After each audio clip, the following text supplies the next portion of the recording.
Joined for the quote-unquote weekly episode of the Badger and Redondo review. I am joined by my usual co-host, Redondo. How you doing tonight, sir? We're almost weekly at this point. If we do like another episode tomorrow, or like split these in half, we could be like tri-weekly with how long these things are. So it's okay. Jesus. And I'm joined by a special guest tonight. We're joined by RD2L Big Brain Gamer Sasquatch. How you doing tonight, sir? What's up, bro? Just got back from the gym. Ready to talk about my favorite league. Very exciting. So first thing I do want to bring up though is the NADCL, because you were promoting that within RD12 Discords, encouraging the masses to sign up, and I was asking how has the NADCL treated the RD12 stack so far? So NADCL just had its like qualifier bracket this weekend, where basically the further you went into the bracket, would seed you into a different division, and these divisions are going to go on for like 4 weeks. It's kind of like RD12, where it's a best of two, or maybe a couple best of twos each week. And I don't know, I'd say RD12 did pretty well. Nobody made Premier, but nobody's made Premier from RD12 yet, so at least we made Gold, which is the second highest tier, with a couple people on my team. And then Subject had a stack that got Gold. Then there's a lot of Silver lads. I think I would, if I tried to list them, I'd forget them all, but I know Logical has a stack. And that's all I remember. I think DNM was a stack as well. So Yes, you might have gotten DNM people with the gold. DNM and Empyrean, they have a very good stack, which honestly probably should be in Gold, but somehow they, I mean, the best of ones are brutal. You know, you win one best of one, you're in Gold, you lose it, you're in Silver. So they lost to a good team, who I think had a bunch of South Americans potentially, which may or may not be allowed. But yeah, it was a fun weekend for sure, and I think a lot of teams are still in it. So Yeah, I'm very happy because the NADCL qualifiers took a lot of really good Battle Cup players out of Battle Cup, so I had the easiest Battle Cup win of my life. Very easy. yeah, I was kind of annoyed it was at the same time as Battle Cup, but whatever. Enjoy your free Battle Cup weekend, Badger. Hey man, gotta get those Dota Plus shards. But speaking of other free things, let's go into your series of the week. You had a Week 5 series up against Atre's team, featuring the 6-pick overall Mr. Brightside. Appears to be a bit of a one-sided series here. What happened here? I mean, honestly, it was kind of a one-sided series. I don't think Mr. Brightside played as well as he normally would. I think he would admit that too. Because after the game, he messaged me and he was pretty disappointed in his own play. They kind of went for a negative armor, physical damage strat the first game, and I think we just itemized against it really well. Like our Centaur went Vlad's Crimson, just buffing up armor, and I ended up last picking Veno, which I was planning to pick before they picked TA anyway, so it just made it extra good. Just because when you have Slardar Tiny, that's 2 Blink heroes already, and they already had a lineup that couldn't build pipe really and couldn't really build defensive items very well. Like the BKBs are always after a couple items, so I just made it a really free Veno game. Like I even lost mid terribly to this TA. This Wax guy, he CS very well actually. He was CSing. I mean, I'm not a Veno spammer, but this guy played TA pretty well. But it didn't really matter in the grand scheme of things. We were just able to kind of push around and take fights. LTH also owns. I think he was like 11-0 that game, if I remember correctly. LTH, very good player. I don't know. Like I think just with the Venomancer pick, like it's super hard for their team to ever be able to initiate with the Tiny and TA, like you said, or Tiny and Sardar. I don't know. It kind of just felt like just the perfect pick, I'd say. Yeah, and if you want to go into the lanes, the way the lanes actually broke down is we wanted to go aggro against them because Jug or Slaughter is a good counter pick against Jug just in lane. He has that physical damage bash, which the spin doesn't really do very well against, and he can kind of sprint away from the spin. So what we ended up doing was putting the Jug against the safe lane, and then putting Slardar against Centaur. And Slardar is going to get a Blink Dagger, but Centaur is going to get all these defensive items, and that's going to make our team fight a lot stronger. It's not like Slardar can rush a pipe or something, to help bolster their team fight. he was getting a pipe, but it was after a 14 Right. treads. The problem with Slardar is he is not a flash farmer. So you can do well in lane, but when Centaur is running around with like parts of a Crimson and a Vlad's, and Slardar's just kind of on his blink treads, Centaur with his level 6 is going to have a lot higher of an impact than the Slardar. So that just made our team fight a lot stronger, and I think our lineup was better team fight oriented anyway. Yeah, I don't think there was ever going to be a point in time where they could fight into you. I don't know. It just like looks really hard for them to do anything other than pick you guys off and try to just snowball off of that. So like, I think it's like a weird, kind of an interesting strategy to go into a coddle pick. Like, I feel like you're kind of thinking of a strategy before the game is drafted, and then like you say, okay, we're sticking with this no matter what. Whereas like they don't really have a ton of great building hitters. Like they have TA, and then like I guess Tiny's okay, but you're playing 4 Tiny, and then like you're trying to push into Coddle and push into Venomancer and push into Centaur. It just kind of seems like their team's only really good at catching people off and snowballing, and your team's really good at like shoving lanes and shit. So For sure. And also, I think the other thing is, if they can't burst somebody with the Tiny Blink or the Slardar PA combo, if they stop being able to burst people and the fight goes long, it just gets really bad for them. Veno attrition is like really strong. So, actually that game I just built armor items pretty much, Phase, Veil, and eventually Shiva's. And if once you have that much armor, it kind of negates the Slardar, TA Deso, you can play against that. So why'd you pick Murgod Witch Doctor? It's like kind of seems like a wonky pick at 17. It kind of was a wonky pick. We were thinking about putting him on the Coddle and picking something else, but when you see like Tiny Slardar, and that they're kind of gonna have to pick some kind of carry, melee carry, maybe a troll or something, the Witch Doctor offers a lot of control, and that hero got really seriously buffed recently. His Malith cooldown kind of got reverted back to, instead of being like a million years, they like reduced it by like half or something. It's crazy. Yeah, Joel Warlord was very excited to start playing some Maledict Dota again. Yeah, and Poncho, we decided Poncho was going to play 4 in this game, and he really likes the Coddle. Or I don't know if he likes it, but he's good at it, so he'll play it without whining too much. It's always important. Your third pick isn't here? Second pick? Oh yeah, pick, Mini third pick. Colt, my third pick. Yeah, we played him in the second game, but he was playing Apex, so I was just like, you can stand out. We'll just run with Nancy and Poncho, who are usually the people subbing sometimes. But my team has probably one of the highest average MMRs. Especially with our last pick. Our last pick I think was Ancient something.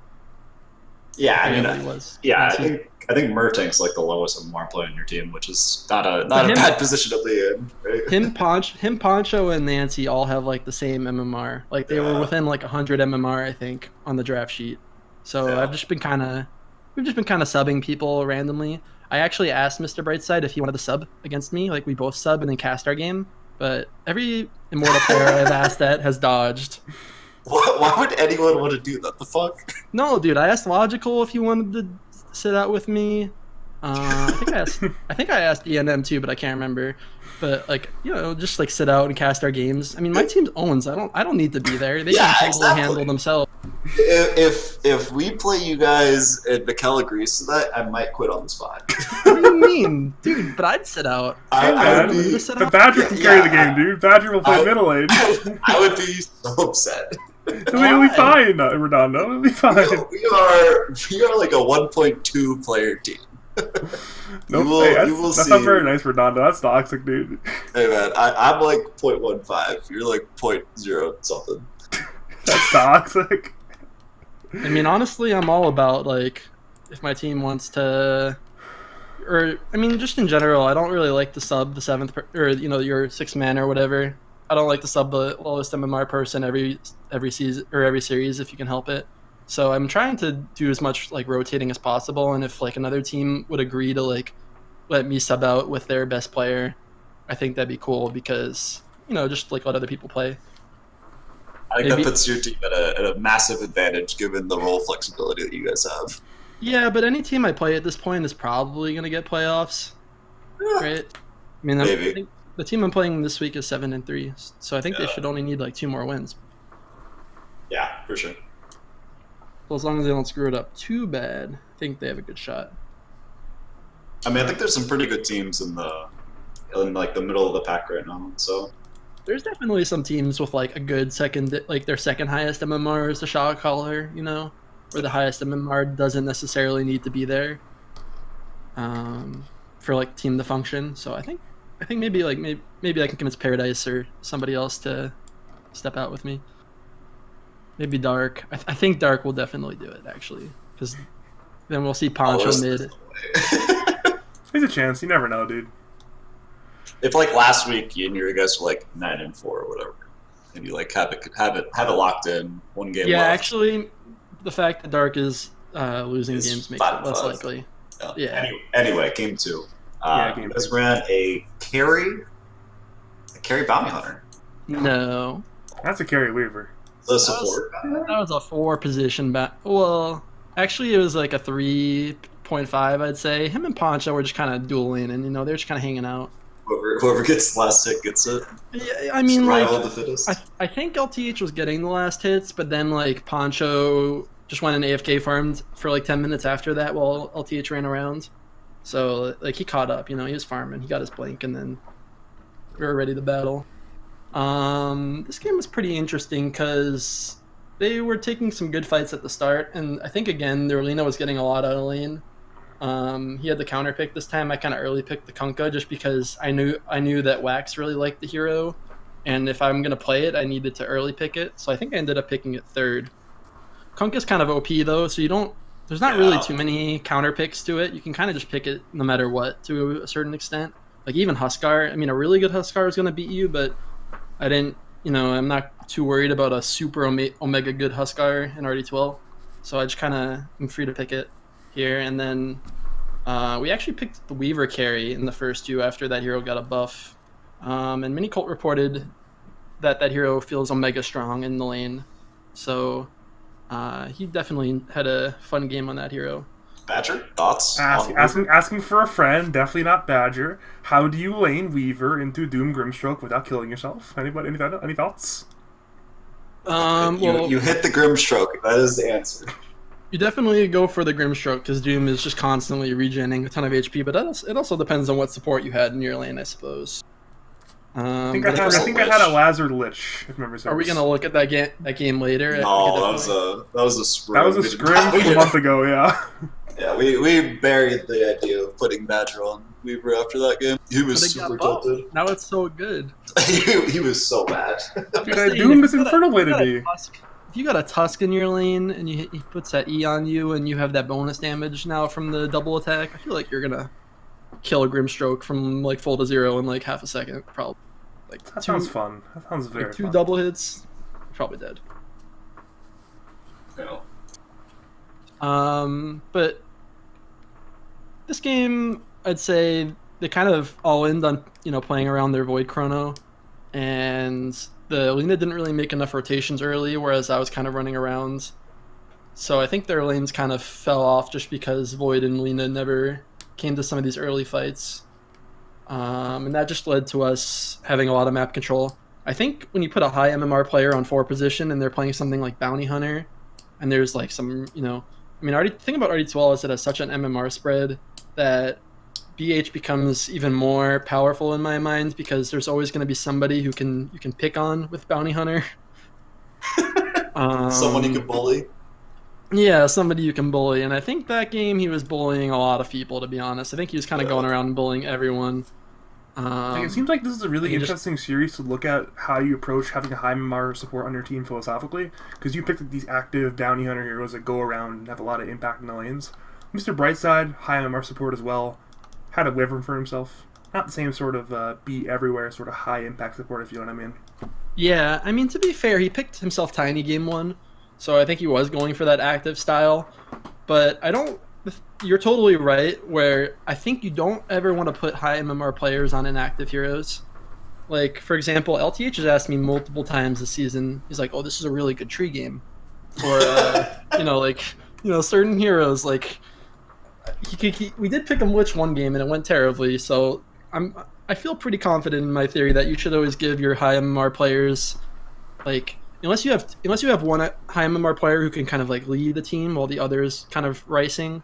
I think you should always put them on like kind of do stuff, impact the game as early as possible kind of heroes.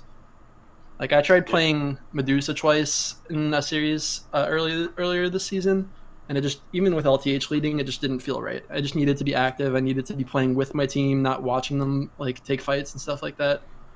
And at least for me, it makes more sense to control the game, as early as possible. Yeah, that's something that we're kind of adopting too with Mikkel. Like earlier in the season, we were putting him on Medusa and Medusa-like heroes, and with Medusa, he was just so good that he like outfarmed the enemy team in 1v5. But like, we would put him on non-Medusa heroes, and he'd kind of try to play the same style, and it just like didn't really work. So we're like taking a much more active approach with our mid now, and it feels a lot better. Is he still playing active heroes mid, or is it somebody else playing mid? No, he's still playing mid. Yeah, we put Badger on mid twice, and I think lost both games. We won both of those games. We went 1-1. We went 1-1. I drew mid both times though against a better mid lane player though. You're 0-2 as Puck, and you lost as Razor, right? Okay, never mind. I played 3 games mid. Then I played 3 games mid because I played mid both times against Rice Boy. I drew mid both times, and then I played against Smack Razor, and that was pretty awful for me. But it happens. Yeah. No, I think you played against Smack both games. No, I played offlane the other game. I never played against Thilsky. We won with Nutty, and that's why you're now offlane. Remember? Remember that? Oh yeah, and he played Drow and the 2%. That was bad. Okay, yeah. Anyways, does that sound bad? Yeah, I don't know. Anyway, do you like? I've called Brightside a top 3 Dota mind in the RD2L. What are your thoughts on Dirge Wyvern opening? Honestly, I think that's a really bad opening. Yes. Yeah. I think those heroes aren't even like top tier. Like, I mean, Undying is definitely up there, but Wyvern is currently probably not one of the top tier supports. I wouldn't consider valuing it that high. I would only pick it really if it looked like the Dream Wyvern game. There's like a Meepo or like some physical damage lineup where I can just get these sick ults. Yeah, like were you 17 pick Wyvern, or were you 17 pick Witch Doctor is where I'd want to be picking a Wyvern if I picked one ever. Yeah, totally. I agree. Yeah. And I don't even think I would pick Wyvern because I don't think it's a good hero. So it's not great. It's okay. It's like if the team has like Terrorblade or something, like that feels good. But yeah, no, I don't like that opening at all. That just feels so slow and immobile. Just I don't think either of them address Coddle either, which is kind of interesting. I mean, you get a bit of wave shove, but like, yeah, I agree. It's not. I would rather just grab a core that I think can address what I see on the table in that kind of situation. I'm not a huge fan of double picking supports anyway. The only time I really kind of do it is when it's like a combo that represents, or it's something that can flex, like an NP +1, where it could be a support, but it could also be a core. Or if it's like a Grimstroke combo, like a Lich Grim or a Grim Rubik or Grim Shaman, that's the only time I think picking double support is really strong. Because otherwise it makes it really easy to, your next picks, you have so much knowledge about the lanes already because you can see, when it's clear it's the double support, it's just a lot easier to say, okay, I'm either dealing with this hero or this hero in my lane for certain. And it just makes it easier to draft against. Yeah, no, I absolutely agree. I think it's really tough to lane when you have both your support showing and all you have left to do is pick cores, and you're picking cores into counters. Like if you have second pick and you have to like lead the second phase of picks, it's like super hard to be like you're going to be showing cores anyway. I think you should just show a core super early instead. Yep, agreed. Let's go to the next series, though. We should. I was gonna say, congratulations on your win, but we're not spending the Switch time on every series. Yeah, we're at a bit further of a pace, I'm sure. Let's go, or a bit faster of a pace. Let's go into the Noah up against J series. We have one very long Dota game, one very short Dota game. Let's go into the longer of the 2 Dota games first. Holy crap! This is an hour long. Yeah, 1 hour, 3 minutes, and 13 seconds. Looks like we have the patented alpaca offlane core ogre, and it worked. What are your overall thoughts on this this game one here, anyone? The ogre went Ogre went Spirit Vessel Midas Dagon. Wait, what? Spirit Vessel before Midas? Yeah. Wait, what? Why? Probably because there's a Timber and a CK. I mean, the CK it's okay against, but definitely the Timber. Very good against Timber. So I think he would have went Midas in any other situation, but he just wanted to rush it against the Timber. It's a really I mean, I like the first two opening because, you know, when you it's 8-9 picks, and you know it's what I was talking about. It's two heroes where they're kind of ambiguous. I mean, you know the Lone Druid is a core. You don't know what lane he's in, unless like you see, you know, you have previous information on the team. And then the Ogre looks like just a 5, but once again, unless you have previous information on the team, you're not gonna suspect that that's a 3-position Ogre. Yeah, and you can play it forward too. And yeah, I thought that exactly. You can always flex it. Yeah, I thought God, I think it's your boy or whatever, the Lone Druid player. He played it against us, and like we felt like he was very, very good on that hero. I bet you game 2 they banned it. Maybe not. I don't know. He felt really good on that hero though, so it kind of makes sense to pick it so early. Though I don't know if the hero got buffed recently. I think it's just okay now. To talk about how much damage Smarana did. Pretty impressive. That's a lot of damage. 76,000 damage is a lot of damage. Holy hell. You see this Lone Druid has like he has like what, 8 items with this here? That's a lot of items. It's a good bit of items. Yeah, having 12 slots is pretty nice. It's very useful. You even have those 2 extra backpacks too, so hypothetically you can get 18 slotted. You're not going to use 6 of the items, but hypothetically. Ultimate late game hero. Just go swap out Hex on your bear, Hex Nullifier on your bear mid fight. Sure, it's viable. Right? It's funny. Like I literally like never see like a Lone Druid that uses both like ultra late game. Like I don't think I've ever seen that before.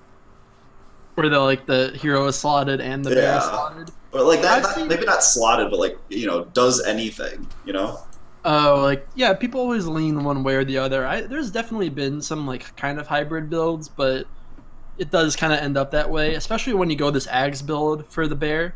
But I mean, it's so powerful too. I think the reason why this game went so long is probably because Dire had a good team fight lineup, but there is a Radiance Bear just running around with an Ags. There's a Mirana just leaping around, spamming out waves, and just the game goes forever when they have such strong split push. Like, look at Dire's split push. It's kind of abysmal.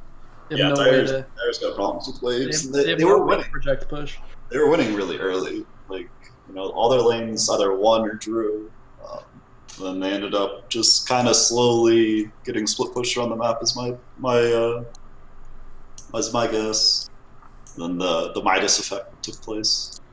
It seems like they don't have the best ability to like push the waves, but they don't have the best ability to actually kill heroes either. I don't know. The Lion has a Kaya and Sage. Wow. The 60-minute Blink Dagger. What? Well, that's interesting. I didn't see that. Oh, holy shit! He went dude. back for it. He decided, all right, now I think I've got my Kaya and Sage. Just Wait, is that Noah? That's gotta be a Noah build right there. That is Noah. That is definitely Noah. That's a Noah build. In Noah, that build is not good. It looks awful. Where's his E-Blade, man? What the fuck?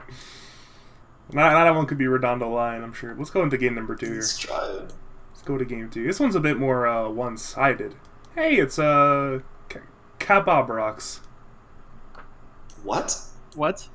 Dude, it's Cabobrox, the web dev admin for RD2L, Yes. except his name is pronounced Cabobrox for some god-awful reason, and not Cabobrox. Cabobrox. I know, dude. But I don't think I've ever heard anyone call him Cabobrox. yeah, I said it correct. Okay, I said it the way it should be pronounced once. I got corrected, so unless I'm being trolled, that's the way you pronounce his name. It could be, but I was on a team with him, and nobody ever called him Cabobrox. Alright, I'm yelling at Snow later. Snow's trolling me again. I'm yelling at Snow. Wait, you were on a team with this guy? How good is it? In Seal, I was on a team with him for one season. And I didn't really take that season very seriously, so I don't think we did very well. But he was cool to play with. He's a cute hedgehog, cute little hedgehog. Plays off lane. Is that Tails Or the did on my Hedgehog? team. That's Tails the Hedgehog right there. As his profile pic. I see Are a you guys- support Weaver here. Are you guys surprised? Yeah, Sonic? that sounds like I don't know, Sonic. fucking. Oh, are you guys surprised that Jay's team is struggling so much?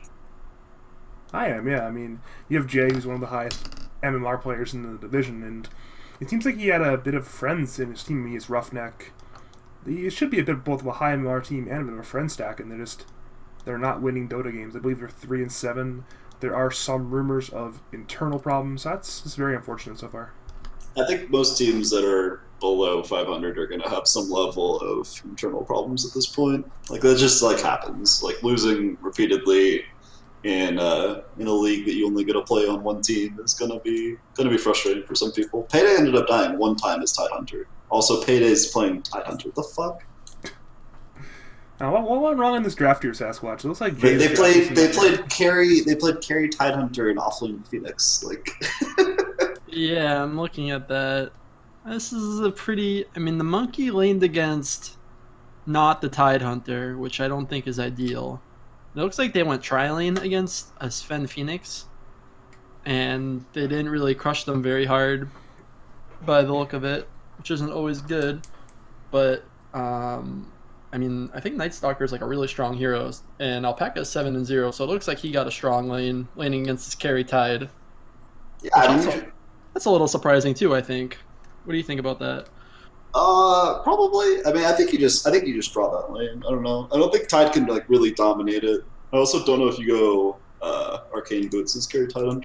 Maybe you need the mana, but I don't know. Like, aren't you just like so slow as Dire? Like, I know you have Furion, who's like really fast, but like I don't know. Don't you just What get I one would- over? This is definitely like an ownage Lycan game. Like, look at their answers to Lycan this game. I mean, they could ravage him, but like that's not ideal. You don't. I mean, you'll stop the fight for a second, but like he just runs at anybody this game for free, and I don't think Furion is going to deny him farm at all mid. Like, actually, the Lycan pick into the Furion mid against the Lycan is actually pretty good in my mind for the Lycan, because like he just kind of sits there and farms. Furion is like kind of a pressure hero. I would expect that he ganked bottom a lot, like ganking the tri-lane with the Monkey and Dazzle and stuff, but I don't think that Jay is necessarily picking himself the highest impact heroes he could. Like, I would probably never pick myself Timber or Furion. He's played a lot of weird stuff this season. Yeah. He's played like Skywrath a couple times. I know that. Too. Has he played Shaman yet? 'Cause I know he likes to play mid Yes. Shaman in pubs. Played Shaman. Maybe it was a scrim. It was like the first week or scrim week, and he went like 0-10. I mean, I'm looking at his ticketed games, and he's played like Timber quite a bit, DK, Skywrath. I mean, maybe I don't know if mid is like his most comfortable role. Do you guys know what his preferred role is? Is he like an offlane I player? think he plays literally everything. I'm looking at his total buff right now. He's like 30. He's 42% mid, 31% offlane, 26% safe lane, 23% support. Like literally any role. Yeah, maybe. I mean, it looks like he's playing around his carry when he kind of picks these kind of heroes. He's not looking to try to be the ultimate, most important core in the game. And I do think that is a pretty good way sometimes to, if you're having trouble winning when you're playing more of the supportive role, is to try to adjust who's taking the most farm, who's the most who your team is playing around, and that comes down to like adjusting your draft. So maybe changing up some of these these picks for himself could make his team better. All right, so let's go to the next series here. We have let's go to the. Oh god, this is the logical up against Roar series. But the problem is, I believe Roar's team did not properly tag their team in both games, so I need two different Dota buff links for this to work. Let's go into the one where they did not tag their team properly, which is them Bears beating the best plays, of course. Seems like a Rainmaker on. Oh, this is Watts standing in actually. Thomas Jefferson is the previous RD12 player, Watts Dota 2, and Wait, Watts is Divine 3. yeah, dude, Watts is a gamer. No hates. He's not a real gamer, dude. Wait, what? Are you surprised? Yeah, I'm fucking shocked. He shouldn't be, man. He was like Defiant 2 before the resets. Either way, Redondo's jealous. I'm a little upset. I mean, he thinks free-range chickens are like a good thing, so I'm a little upset that he's higher ranked now. Are free-range chickens a bad thing, Redondo? There's just like, congratulations, you have a big open field for all your chickens that are gonna sit in the fucking coop anyway because they're prey animals. Like, good job, way to support the environment or whatever, dude. No, I had no idea that he was like good again. I don't know. I thought he was like Ancient 5 or whatever. Here's the hater. I thought he was like Ancient 5 based on Party MMR. Like, No, if you look at Dota Buff, it says 4K flat. You're thinking of Badger, not Watts. You're thinking of Badger. No, I am thinking of Watts. You're thinking of Badger, dude. Oh, no, shut up. Like, I just remember he was like good at Doom or whatever. Anyway, this game. I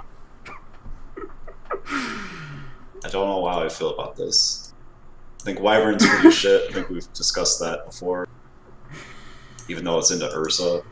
What do you think of Grimstroke Crystal Maiden as the opener? Do you like the double frostbite?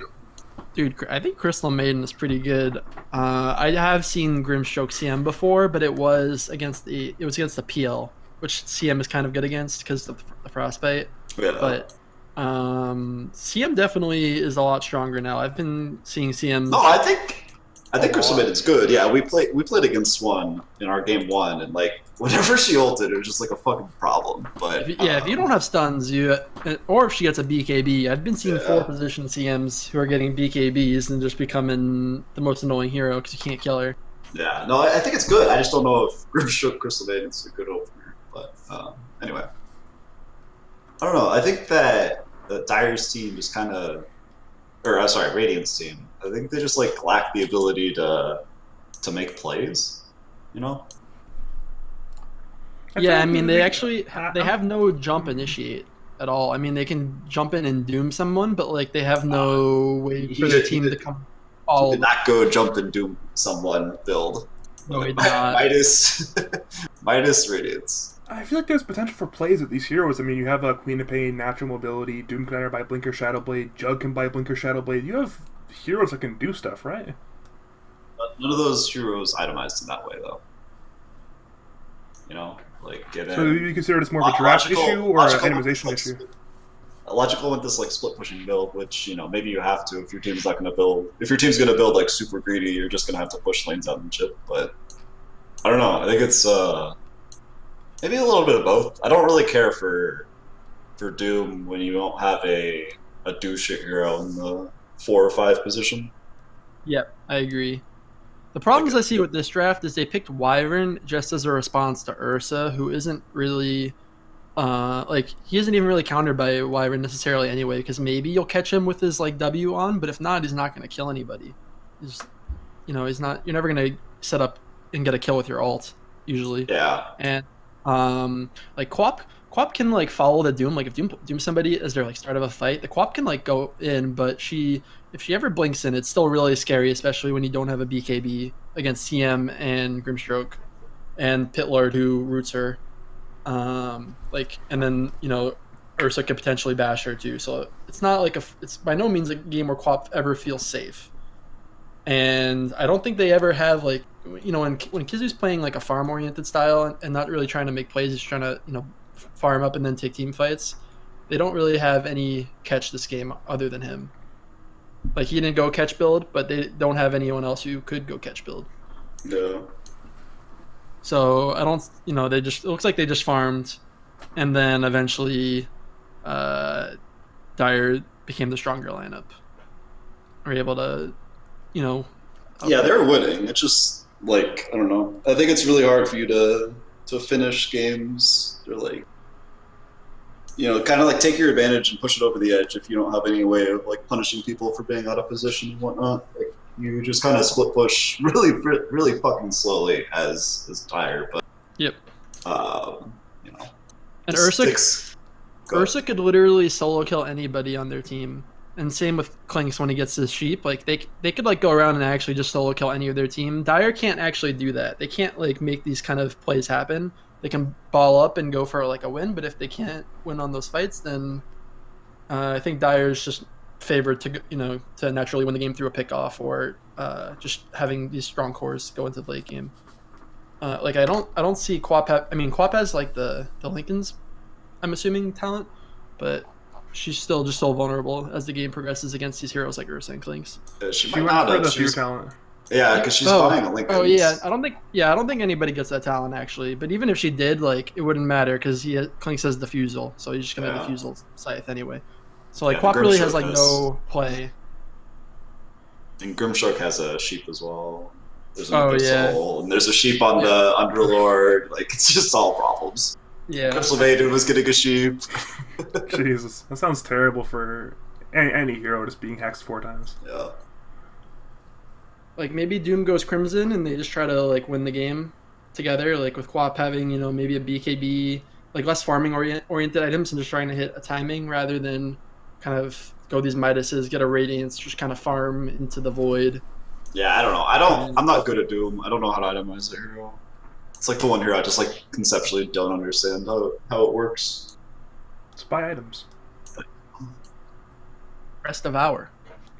I can do that. Blade, dude. Press Infernal Blade too. It's very good. Yeah. E and Q. That's all you really need. On to game 2. Yeah, let's go to game 2 here. Looks like Logical Steam though did get the game 2 win. Looks like actually this is very interesting game. If you look at the Radiant stats at a surface level, you see 19-5-1 Night Stalker. Now, yeah, maybe they won the game, but it turns out they did not win the Dota 2 game. I've been wrong here in this game 2 for Radiant, who did have a lead for most of the game, but ended up throwing in the very end. They played safe lane-ish, went off lane, but it farmed Kunkka. I don't think that's where you want to put Kunkka. Kunkka's so OP that he probably can't just lane against Enigma, to be honest. I think Enigma should win that lane, but like at the end of the day, Kunkka's gonna like XTP himself, and like once he gets a couple levels, he can maybe like kill Eidolons with like a W and like a Q or something.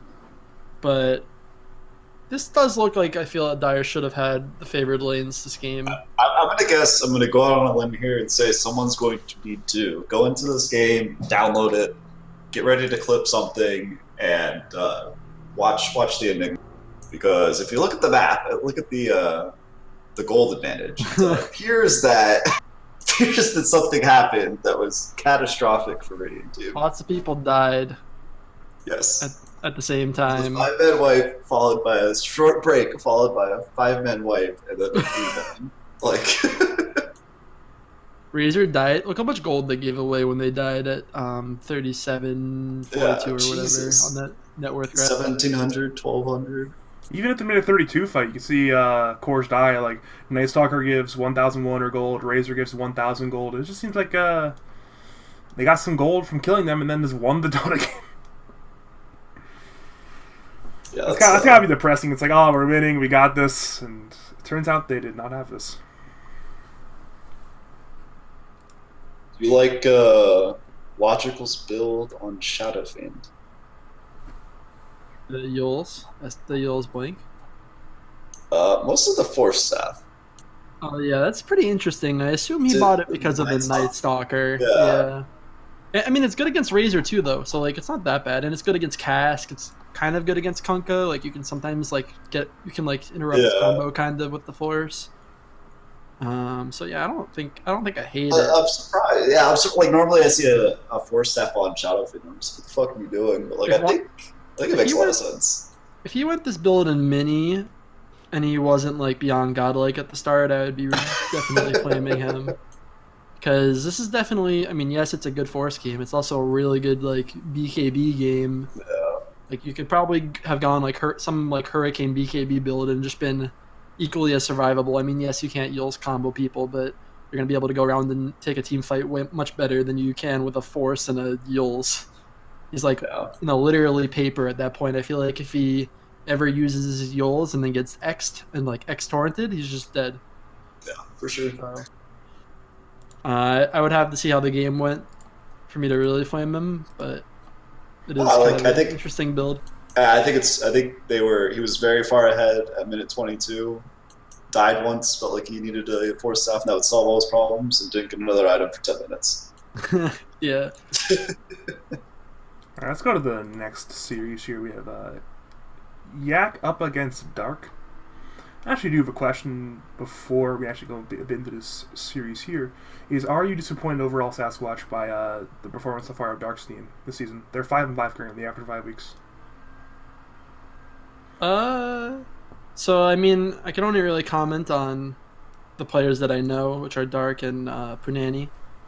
And I think I would still say I'm disappointed because I think those two should be able to figure out how to win a game. I mean, they can say whatever they want about their cores, but it's just RD2L, so you can figure out how to make your players work if you put in the time and effort. And I think those two could definitely do it.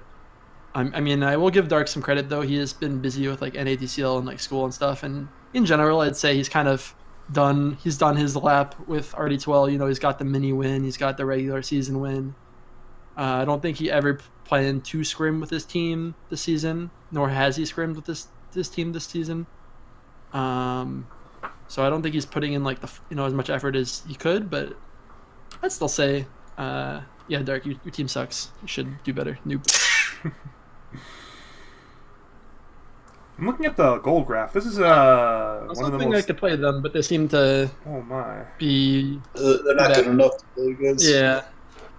Hey guys, look at this goal graph. This has got to be one of the most entertaining goal graphs I've seen in my entire life. That literally is that's spicy. A 4K lead to a 42K lead in like 5 minutes. Not even. 2 minutes. Jesus. Looks like big wipe into kill every building. Come on, guys. There's a Kunk on a team. It's Rapiers that traded hands. Come on, guys. That's a lot of Rapiers trading hands, dude. There's a lot of Rapiers. Multiple Rapiers. I didn't see those Rapiers. Oh boy. Dark has an empty slot. Mylan Dota did very well this game. 723 GPM. Dude, I actually wish I saw this game. This game looks cool. I tuned in later, and I thought Dark Team was like for sure gonna win.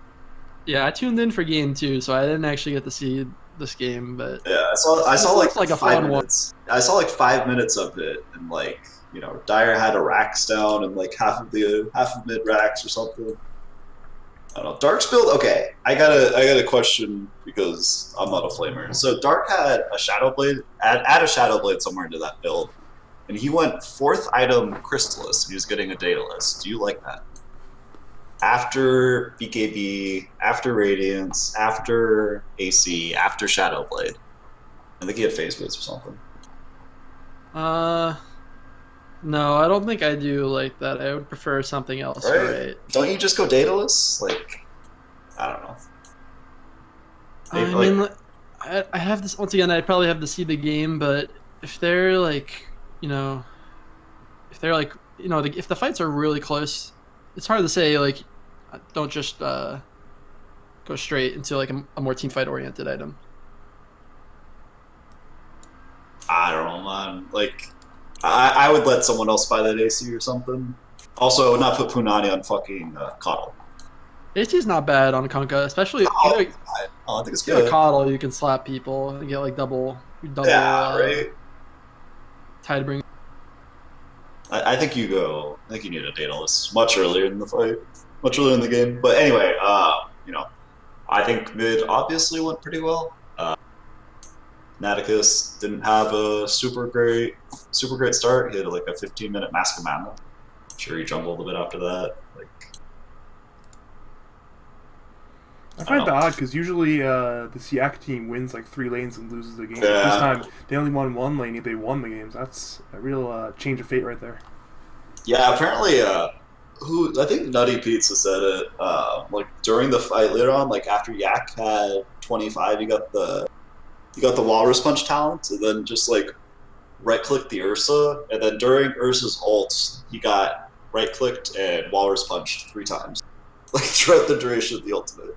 It's not fun. That's not fun for Ursa. Just like the RNGesus. One normal one, and then 2 after. Right-click, normal right-clicks. not fun for Ursa. You're just constantly being thrown up through a BQ Tristan disable. Jesus.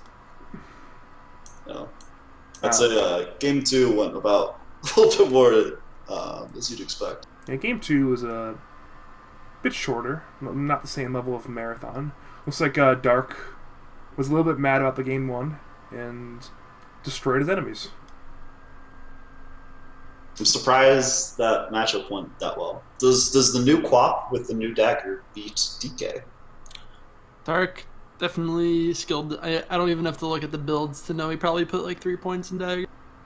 But 4 points. 4 points in Yeah, dagger. yeah. He likes the dagger a lot, and he's been talking a lot about this hero.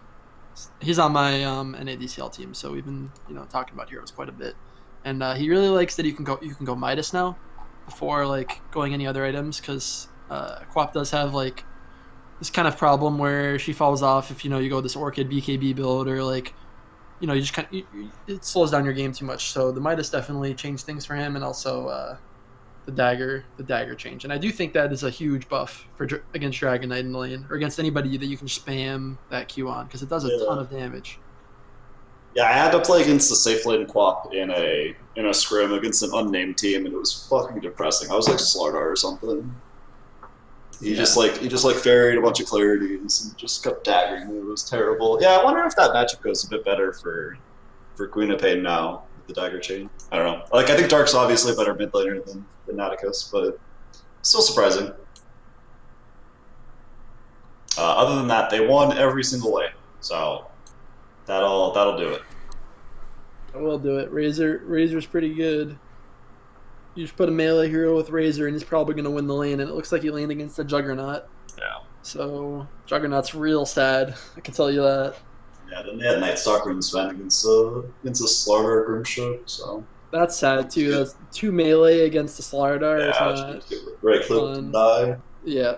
And, like, Night Stalker doesn't really do anything in lane anyway. Like, he's just kind of there. Yeah. He's not... You're so gimped during daytime, it's, like, depressing. Like a 45 damage nuke at level 1 or something stupid. Yeah, exactly. So I'd say this is just like a very big outdraft this game, which leads to them snowballing. Although it's actually it's closer than, just based on how the lanes went, it's closer than I thought it would be, or based on how I think the lanes should go, I should say. But I'd bet that during the night that Dire made some good plays. Yeah, I mean, I was just running around. Yeah, and if you look at Dark's team, they're not exactly like farming heroes, Yeah, that's true. So hard to snowball when you got a Razor in the Slardar cores. Like, you can't really push creeps ways. Yeah, that's true. They can't push. They definitely win their lanes, but they're not like the best push lineup. Yeah, they had to go. Or team fight, to be honest. Had to go Axe BKB on Razor for sure. That's probably the first Spirit Breaker we've seen. Badger. This is the first one. It actually might be. Maybe might be the second. I think Brightside picked the Spirit Breaker one game. Yeah, it seems like something they would do. I don't. It's funny when 7.20 came out. I was like spamming. Maybe not spamming, but I played a couple of Spirit Breaker games and it felt really good. And then like the dual lane meta showed up, and I was like, oh, I guess I can't play Spirit Breaker anymore. Spirit Breaker's a real RD12 classic too. If you go back to like season 12, season 13, so I'm really surprised a lot of the lower MMR supports haven't been picking it up again. So that's true, actually. Click one button. Maybe click another button and you're unkillable, but click one button and you have a high impact in the team. Badger, can I tell you about Redondo Venge? Go for it, dude. He's really good about it. He's really good at that hero. I think you guys could definitely implement it into your strategies. Yeah, I got picked Venge, I think like 42 times in a month or something in scrims and officials. Like, it was great. So a ton of fun. Oh yeah. And you, I mean, this was the stack meta too, so your job was primarily just to stack camps with Wave. I had to stack camps with Wave of Terror, and then if we picked Drow, I had to not lose the lane. Because we frequently got picked Drow, so. Yep. Sounds awful. Sounds super awful. Let's go into this next series, though. Silu up against Chupacabra. Looks like we have another 1-1 here. All right. I've been looking forward to talk about this game since yesterday because that's when it happened. All right, then Please what have you been look waiting at- for all day? Please look at. I've named him Stand or Work. What the fuck did I name him? You named them Work. Work. Please look at Work. Dino's brother, for those who are Control wondering. Dino's brother. KDA in 59 minutes of game 1. Is that 1 kill, 2 deaths, 0 assists in 59 minutes? That's it. That is pretty interesting. 1-2-0. 14k hero damage, almost 9,000 building damage, highest GPM, highest net worth. Literally didn't do anything but hit creeps. I do want to know how he has so much damage, but he's only been part of 1 kill. What? Like, it can't just all be from lane. He had to have been hitting people at some point in team fights, but then he never got, like, a kill credit for any of them. I have absolutely no idea. I actually might just go investigate this on my own, because I'm actually so curious. I'm going to have to ask Lily about this game. That's Right? crazy. Like, what the fuck? Does hitting Lone Druid Bear give you hero damage? No, I don't think so. That's like the only explanation I can come up with is he hit Lone Troll Druid Bear. was on bear duty. He was just killing the bear every fight. Fair. Louis was probably like, okay, listen, dude. Every fight, I just need you to focus this bear. We'll handle everything else. Just kill the bear, okay? And I bet Troll just chased the bear around every fight. He took it so fucking seriously. He knew his duty. Yeah, I thought it was That's super actually interesting. amazing. I'm gonna have to ask Louis about this game. He had 700 GPM though, and he like played. I mean, like all his stats are good except for his KDA. Yeah, literally, that's it. Well, I guess he's like he's low damage, but like if your team's owning and you're just farming, like that's not necessarily a bad thing to have low I damage. mean, okay, but they lost. Like, they didn't win this Yeah. game. They lost this game, and he had 2 deaths and 1 kill. I mean, I'm assuming that Louis probably needs to communicate that he needs to participate in some more situations. But it looks like maybe Pacer was just owning so hard that they thought like, okay, Troll's just gonna carry us if he just can keep free farming. Maybe, yeah. I have no idea. It's Did you look at super the weird. lanes yet, by the way? Because those were also pretty interesting. Yeah, I thought they were super cool how they landed on Radiant. Like, they sent the Ursa mid, and they put Pacer on it despite Pacer not being their mid player. And then K6 played Tidehunter mid despite not being the mid player as well. So, like, they both tried to hide it, and then it ended up where the Ursa ended up in the happy lane. I think they thought the Necro was going to be mid. Yeah. When they saw Silu playing it, and so they put the Tide mid, but then, surprise, there's an Ursa. Yeah, I'm surprised. Am I surprised offline one? Does Troll Furion? Should it beat Lone Druid Warlock? I think yes. I'd say it's Maybe they pretty just close. both farm. I'd say, yeah. I mean, like, I don't think either side really should die. It is kind of more of just a farm lane, but I would say Troll Furion should be the stronger lane, in my mind, at least. Yeah. That being said, I actually really don't like the Radiant draft at all. Like, I think Shaman's just like literally all of your lockdown. I don't know. Hey man, Troll Warlord, he provides roots, and Necro provides one. Not cooldown when he stun. not when he has 1 kill and 0 assists. So True. They got some slows. They got some soft CC Redondo. No hating. there's a Sprout as well. I don't know. I just think it's so hard to play Shadow Shaman that game, and like you just get like Lone Druid Roar or something during your shit, and it's just like, oh, there goes our team fight. Guess we hope we don't lose. Yeah, they actually just lack... I mean, like, they're basically just hoping Ursa can blink on people and kill them, because they don't really have any other control in fights. Like, you're right, Yeah, I mean, Shaman's going to have a hard game. He has to play around Warlock, Grimstroke, and Lone Druid, and Tide. Tidehunter. Yeah. Yeah, like, good fucking luck. Yeah, it's pretty hard. But that being said, when the game goes this long, Yeah, anyone I can do win. think that Troll has the potential to just... Looking at Dyer's lineup, I do think Troll is the best hero in this pool. I think Necro is amazing late game too. When you have like an Ursa that just like pops people, the Necro's a great Yeah. like secondary like follow up. So I do think Radiant could have like taken this game when it goes this late, but I do think Dire's draft is better for like almost the entire game, regardless. Yeah, I mean, if you look at the towers and barracks thing, like, you know, they took a T4, they took 2 racks, they took the last T3. Like, it was obviously like a super close game. But also, I think it's hilarious how many times Shadow Shaman died in a row. It's like half the I feel games. bad for him. That's unfortunate. Playing 5 against like, you know, a bunch of heroes that counter pick you. It's like when you're playing something. It's like when you're playing like Warlock against Slark or Jakiro against like Slark or something. You just accept. Or you play Venge every game. It's just depressing. It's true. Swap yourself into your face. I've swapped many a moron in my day. All right, let's go to game number 2 here. Let's go past the into a bit more of a shorter, more straightforward game. Looks like Silu and company really destroyed the enemy team. See mid bounty hunter. See some safe lane CK. Some very interesting heroes here, and it seems to be a very one-sided gamer. LTH is clearly, or not. I'm sorry, LTH. The reason why I said LTH was because he also played bounty in my game. Bounty hunter, yeah.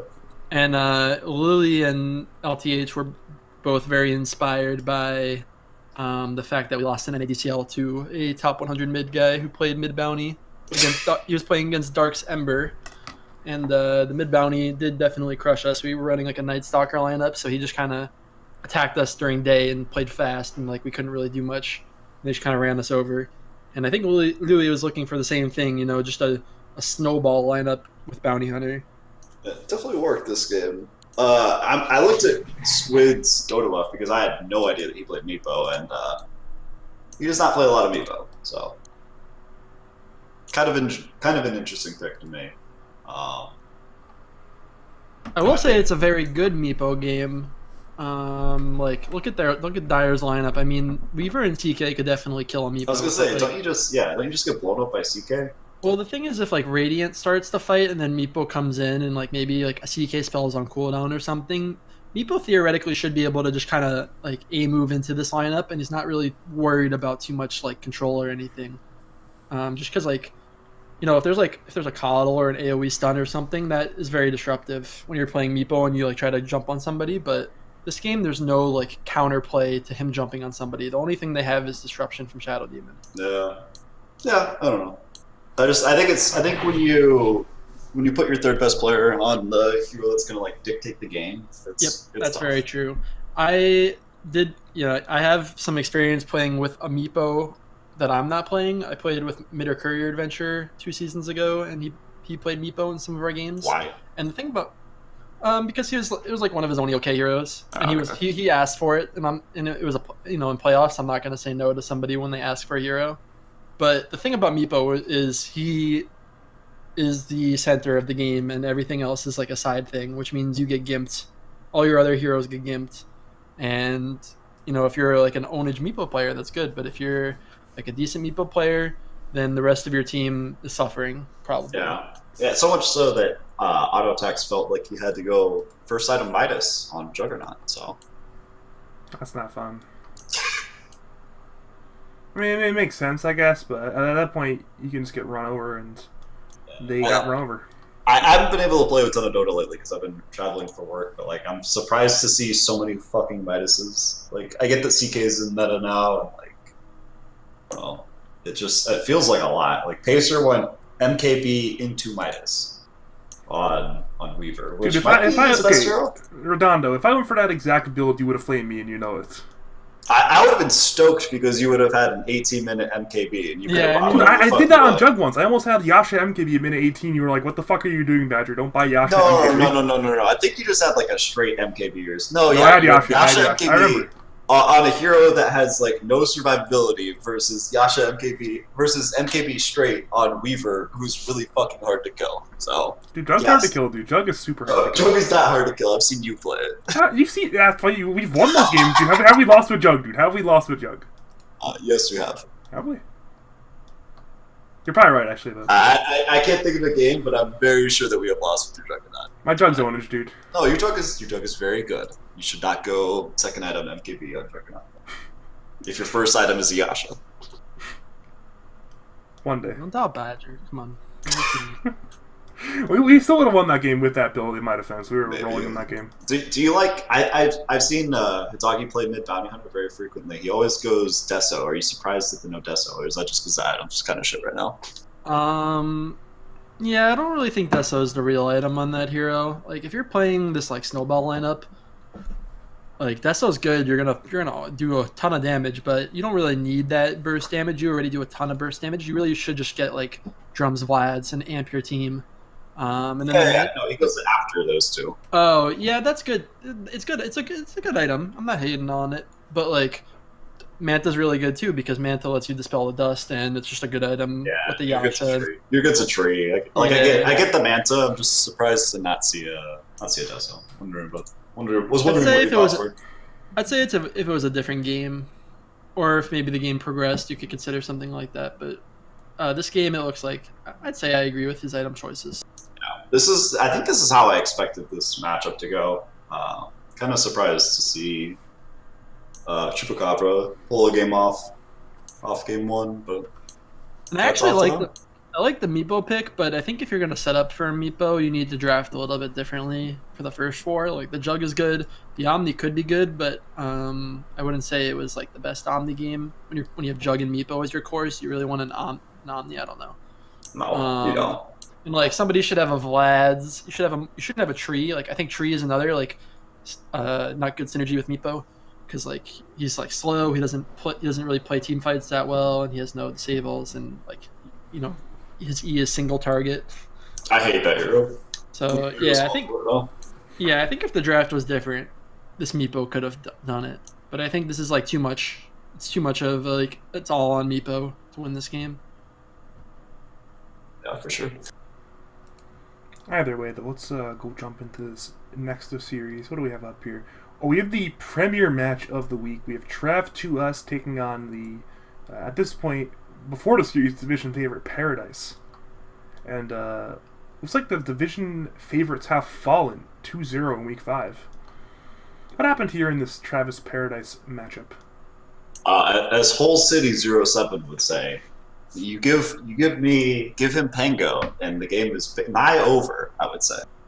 I mean, he's really good at Pango. I think my brother puts in a lot more effort than anyone else in the league at this point. If you listen to him on the what's it called? PP Wen or whatever. They've renamed it to BRR Wen because we didn't do a show for 2 weeks. Because we didn't do a show for 2 weeks.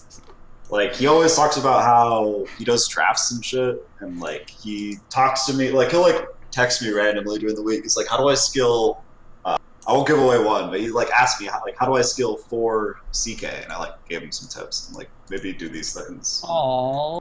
I mean, so, like, okay, when he first started playing Dota, I was, like, literally, I will answer any question you have, but I will absolutely not play with you. So I feel like I kind of owe him a little bit.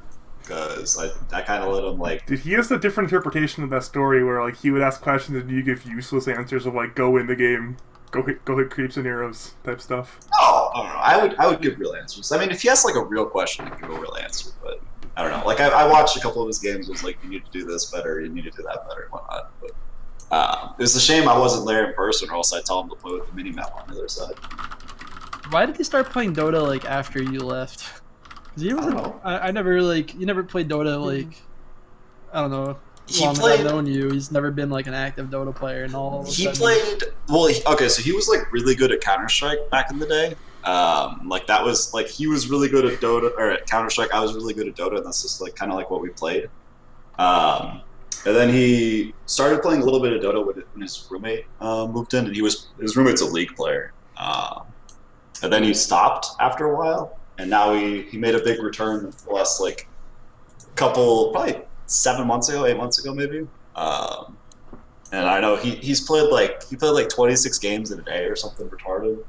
Whoa. He's here to claim your glory. He's gonna win RD2L. I know, it's fantastic, man. It's gonna be his second season. He's gonna win RD2L. No, his team's really fucking good. Like, he put a lot of effort in pre-draft.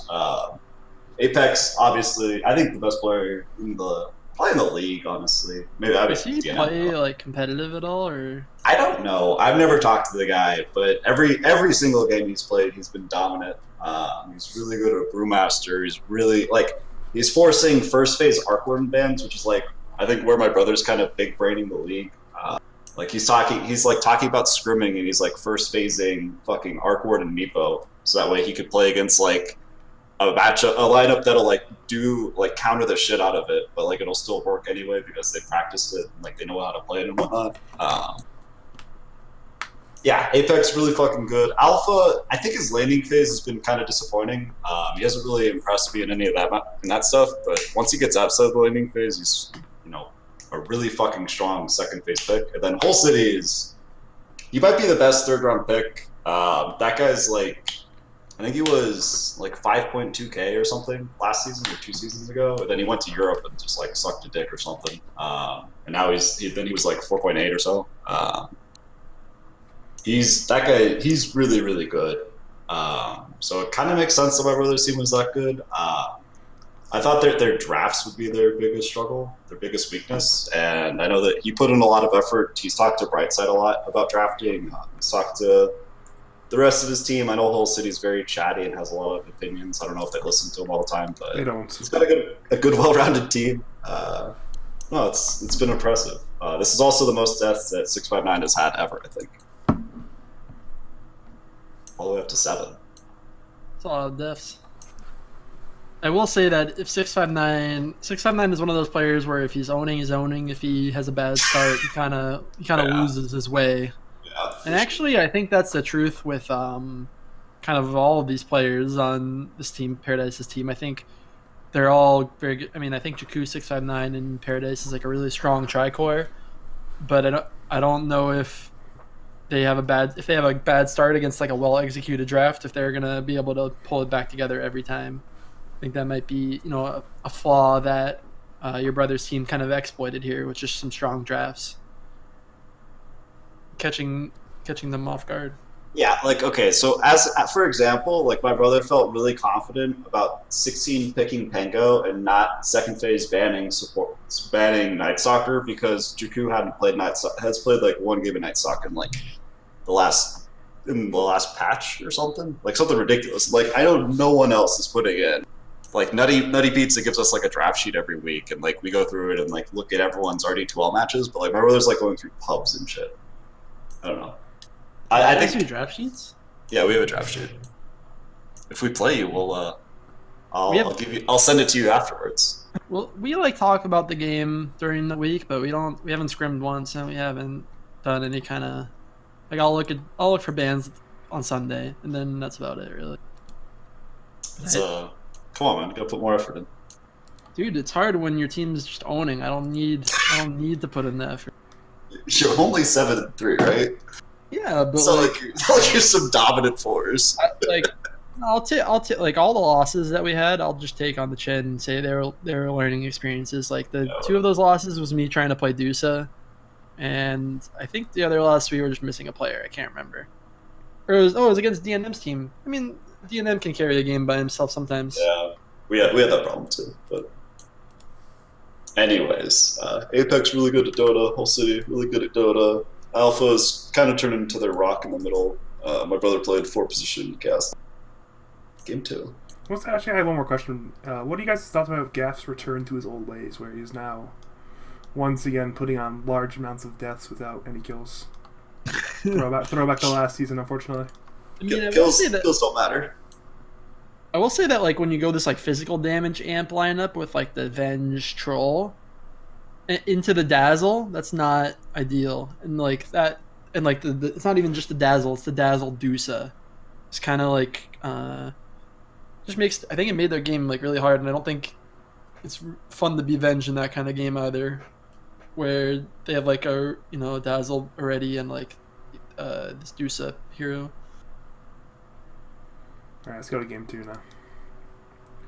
Let us head on over to game numero dos. We got another really strong game from Apex, and it looks like Alpha actually drew middle, which against Paradise is pretty good.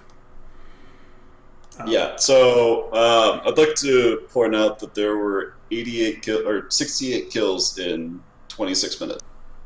So This looks like a complete brawl game. Like Radiant's lineup. I mean, when you have a mid Rubik, a Darkseer, and a Jug, that's you're ready to fight pretty early, I'd say. yeah, like Those heroes come online pretty quick. I don't think Yeah. they wanted to go late either against the Tinker. You know, they're gonna be kind of running at them, I think, to some extent. yeah, and that's Alpha's best hero. He's got a 68% win rate and almost 500 games on Tinker. Like, Yeah, I That's just looked at genuinely that guy's disgusting. profile. He's that guy has like some good win rates on yeah, all no, of his- he's really fucking good. Like I have no idea how that guy went to the second round. Like if I'm like an immortal carry player, I snap pick him 10 times out of 10. So There weren't that many immortal carry players picking at the end of it. It was mostly like immortal mid players, right? I mean, DNM could have flexed a mid or flexed a carry. He wanted to accept it. Envy He wanted Envy first strike. Envy picked the Huskar dude. Oh yeah, you're right. That's actually probably a mistake in hindsight. Let's not talk about Envy's team. Did you want them if I remember correctly? Yeah, but that was the warm up. Like the first time we literally ever played together. It's a problem. What's your thoughts on this Game 2 Paradise draft? Oh, and we With the got first- Huskard. Well, don't get Huskar against the Huskar picker. Yeah. I don't know. What's your thoughts here in this Paradise draft of the first pick overall Jugger? I don't really like it.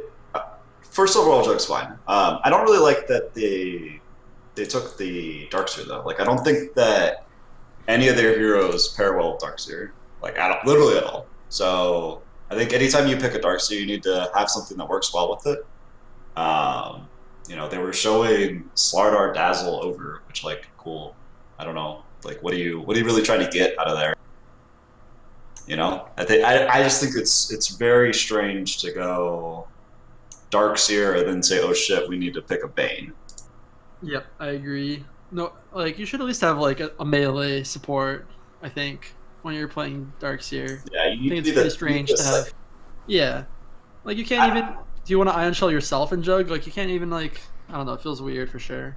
Yeah, like you either have to be in first, and then you have to have like a really really strong follow up, like a Slardar or a Sand King, or you have to be in second, and then the team fight's already started based off of what someone else did. So I think it's a really hard Darkseer game looking. They also have like no combo synergy at all. Like maybe Yeah. Rubik can steal something and they have spin, but that's like Rubik steals Slardar stun and stuns on top of the vacuum. or Bloodseeker W. That'd be good too. Yeah. But it's still like kind of an unreasonable thing to request. Meanwhile, they have like on Dire, they have like a blink stun with Slardar. They have Ogre, Amp, and they have this Bloodseeker counter pick against the Darkseer, which is like a very strong lane for the Bloodseeker. So he's gonna get insane farm. Meanwhile, 659 is stuck against the tri lane. So he's not having the best lane.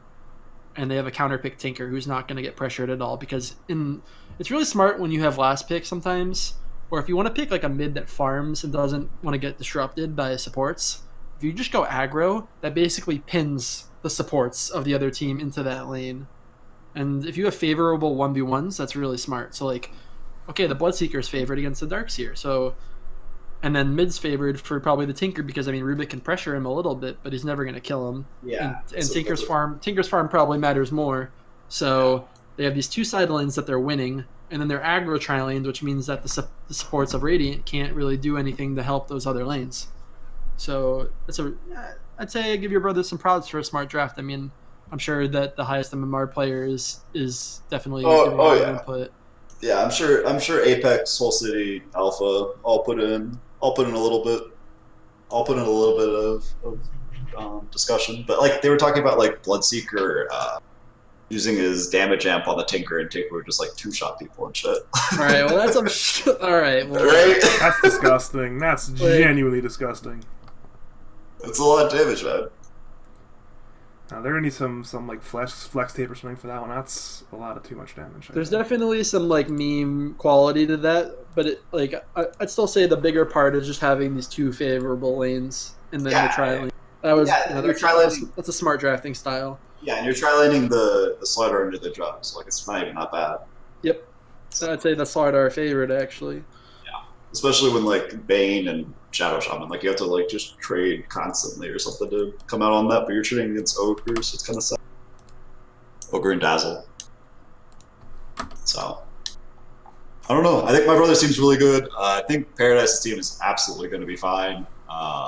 This looks kind of like that Travis prepared a lot better than Jakku or Paradise or whoever's pushing the buttons. I'm sure it's Jakku, right? I'm sure it's Jakku.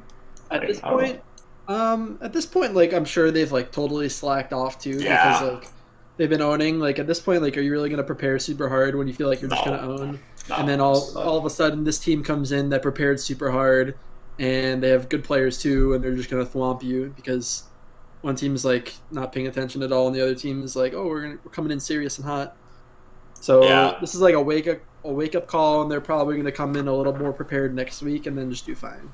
Yeah, I do think one thing that is kind of important, though. I think that how the bracket will end up going is that maybe not. Does anyone know? I mean, the answer is fucking no. Does anyone know how the bracket's going to stand with the EST Sunday 1, 2, and 3 seeds? Like, are they going to be on the? Are like 2 and 3 going to be on the same side, and then 1's on the other side? I think kind of hard to tell right now because we haven't really decided on what we're doing for playoffs yet, as far as I know. At least if they have decided, they haven't told me yet. So I think Travis, Empyrean, and Paradise are kind of like a little bit better than everyone else at this point. So I think like if that number 1 seed might actually be important later on if you end up going deep into playoffs. Just something to think about. All right, let's go into speaking of Empyrean, let's go into Empyrean up against Vinyl. Vinyl's team was earlier in the season outdoing some expectations, had a 7-1 start, if memory serves, and seems like Empyrean's team is a really unnamed mid playered them quite hard in their ass. So, I believe unnamed mid player was pretty low impact on this game. But yeah, Empyrean dominated.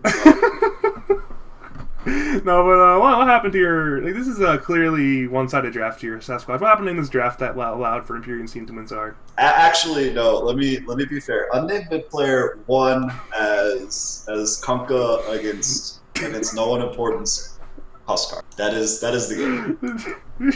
I don't know how, but that is literally the game. I mean, does no one important play a lot of Huskar? I doubt it, but let's find out. He's top 600 now, so I don't see it on his top heroes. It's not in his top 10. So the thing about Kunkka versus Huskar Wait. He has 9 games of Huskar ever. Yeah. So like the thing about Huskar is some people are gonna go into that matchup thinking, okay, I'm a good player and like Huskar's not that hard and I can play that matchup because it's favored for Huskar. But I think the actual truth to that matchup is if you're not actually like a good Huskar player and really know how to play that hero mid, you're not going to win that matchup, and it's actually favored the other way because Kunkka is a hero where I think it's pretty easy to dominate on lane right now. And I actually think Huskar requires a lot more finesse to win that lane. And I know Empyrean's a support player at heart, but he plays a lot of Kunkka mid. And I've played with him. Smack, by the way. Oh, it's Smack? Yeah, well, Smack is the same. Like Smack doesn't normally play Kunkka, but he can play it mid, and like they both play it enough to where they can just lane against the Huskar and be fine. Because it's really not that hard of a matchup. At the end of the day, like you get spammed down by Huskar, you're just gonna X and TP back and come to the lane again, and your W actually can harass Huskar pretty decently, especially as you get higher level too. So. I mean, if you're picking a hero that you only play like 9 times too, that's probably not the best strategy. Yeah. It looks like he really got baited into it because it's. I mean, he saw the Kunkka and maybe didn't know what he wanted to play at that point. But I'd say all the other heroes in this game are extremely good against Huskar, and Kunkka isn't even that bad against Huskar unless you're a really good Huskar player. So I'd say that's just a very big mistake from Radiant to pick Huskar here. Yeah, and I think Bort got his Comfort Tusk pick. Empyrean's probably pretty good to that hero. And then Phil got himself got his Brewmaster, which you might as well just GG out if you don't do that if you get Brewmasters. Yeah, I would say both lanes are favored for Dire. On Yeah, the side lanes. They won all 3 lanes. Yeah. Like Undying loves playing against 2 strength heroes, but Brewmaster, Tusk are just heroes that are so strong, despite being melee, that they can kind of overcome the strength reduction from Undying. Plus, Void has really low impact in that lane, Yeah. so he's just gonna get smacked. Like they're gonna crit punch him, and he's gonna be like really low. He's gonna have the Q, and then they're just gonna keep hitting him again after that. He's gonna have a hard lane, especially because it's like double melee. There's no range hero that's like trying to help him disengage or anything. And then top lane, I'd say Bounty Hunter is just collecting shekels. Yeah. I do not understand. I do not understand this Legion Commander pick whatsoever. I mean, the hero got buffed, but I don't know. Did it? I mean, maybe, yeah, he got buffed pretty significantly actually, but I still don't understand it either. The only thing I'm thinking is maybe they wanted something that could kill the brew before he could split.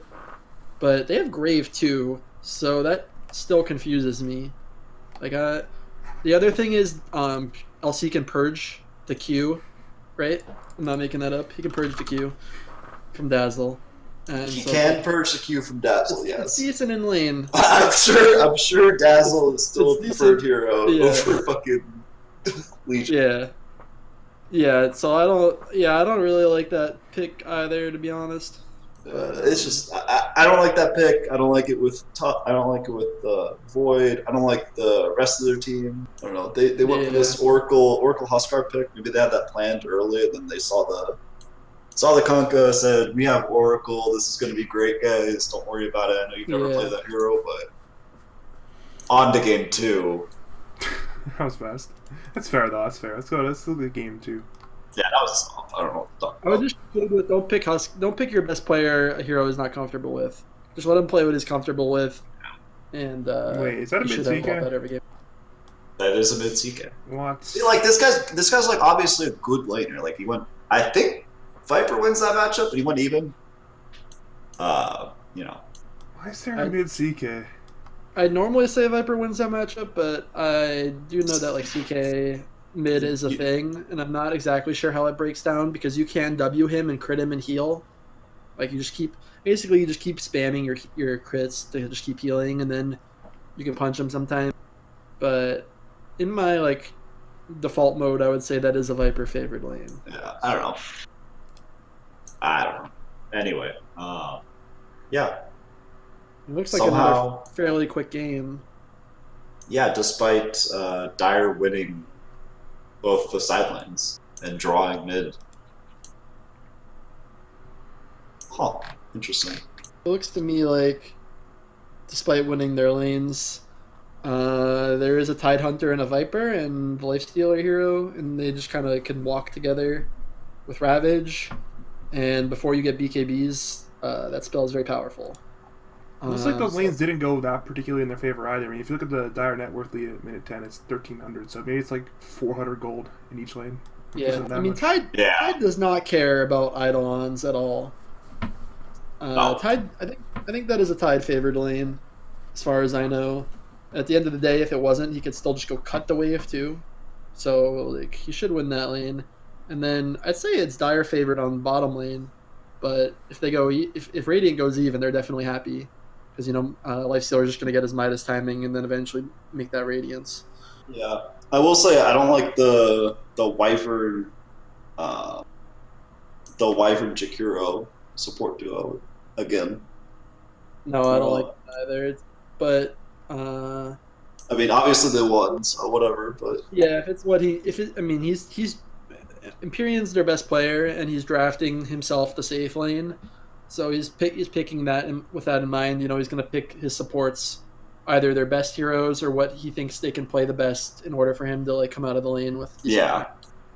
So maybe this guy is just good at Wyvern, and he felt like, okay, let's just give him the Wyvern, so I feel like I have a safe lane. It also is convenient because he picked Wyvern on 15, and then they ended up picking Enigma on Dire, so it's like kind of just a convenient thing for them, I suppose. Yeah. So and Wyvern's always good against CK. That's one of those heroes where you can like always find somebody to ult, and CK will just clobber him. All right, let's Yeah, go I on don't to the. Any more comments on this series before we went to the next series? I mean, I think I like drafts. Dyer's draft a little bit more, but like, I think Imperium's team's just better. So I thought Imperium's team was, I think everyone kind of listed them as top 3. Final 7-3 now. They're obviously not just dead in the water, but gotta go back to the drawing board. Nah, man, they're 7-3. That's a terrible record. They need to disband. I mean, there's definitely not any 7-3 or 6-4 players in this chat right now. We're all above that. Nope. Way above that. Let's go to the next series here. I'm related to a team who's like 9-1. Totally, dude. Cooper Manning's definitely related to a Super Bowl champion. That's what matters. But, That's true. Let's go to Target up against Soundproof. So I looked at this. I'd like to cut you off. Okay.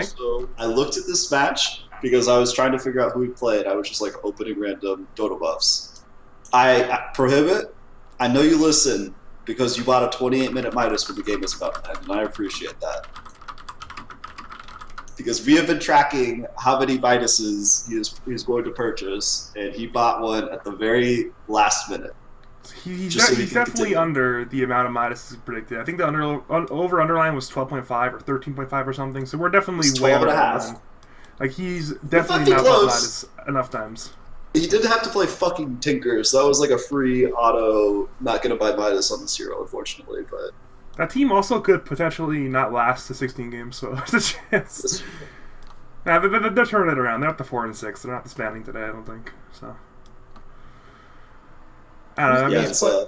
Who's Dyer's best player? Soundproof, right? Yeah. He's like 5.8k Euro player, I think. He's not Euro. Oh. You're thinking of Playmaker, or I don't know. You're thinking of somebody else. He's not a Euro player. I think it's someone else. Shit, who am I thinking of?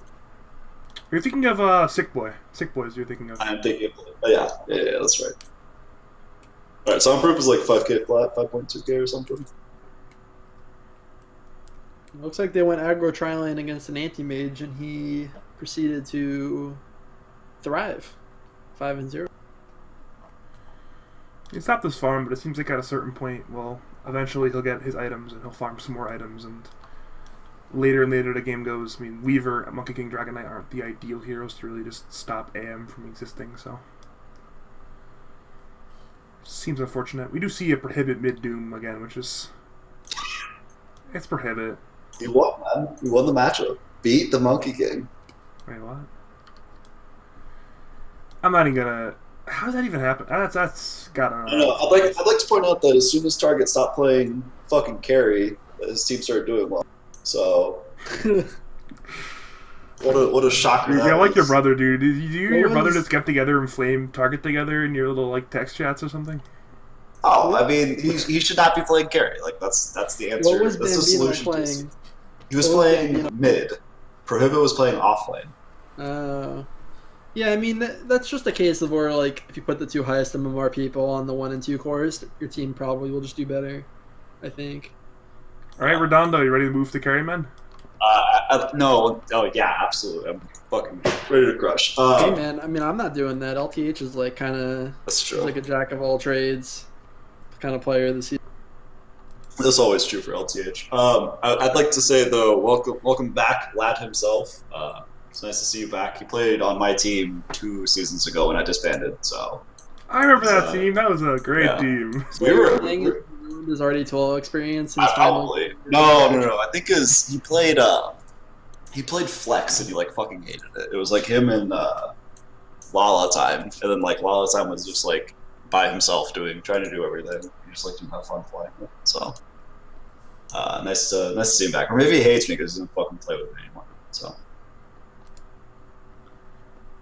Anyways, game 2. Seems like a more competitive game here, but it turns out in the very end it doesn't matter. Prohibit had Invoker. Looks like he had a pretty okay Invoker game. Yeah, I mean he did a fuck ton of damage. Target had a really good game. Did a ton of damage on Doom. Oh, he did both buy and sell a Midas later on though, so that's +1 to the bet. +1 to the Midas counter. I'm glad that was the first thing you checked. So this is actually kind of funny because I think just based on the first game and the fact that they lost to the mid-Doom, that they picked this Ursa on pick 21 because they're just like, it might be mid-Doom again. let's just put Ursa mid and see how it goes, and then it ended up being an Invoker. I don't know if I still would have put Ursa mid this game, but like maybe they had to based on their players. I'm not sure. What would you put mid? CK? Probably just CK, but Jug. I mean, Jug wouldn't even have that bad of a lane either.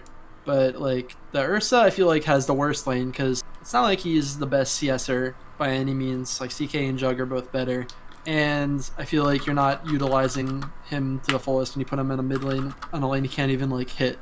You know, this Invoker. What build did Invoker go? Did he go Exor? Or did he go? Because if he just gets Tornado, if he just gets Tornado, he's just gonna be fine. But even it's prohibited. Come on, man. There's no fucking way he went. I'm gonna open up build. He probably went Exor. I'm pretty sure he went Exor. There's Invoker's really good at just keeping like a melee hero off of him. So yeah. Ursa's not gonna like thrive in that lane at all, and if Invoker's going Exord, he's gonna actually just like destroy him in damage too, and get like a really fast Midas, which is exactly what happened. Yeah, I don't know who this scientifically engineered. It's Shade from NBC in last season. Who? Okay, did anyone ever link you the town hall clip of that guy going, "No one man should have all that power"? To Mateu? No. He's that guy. He's pretty good at Dota actually, but.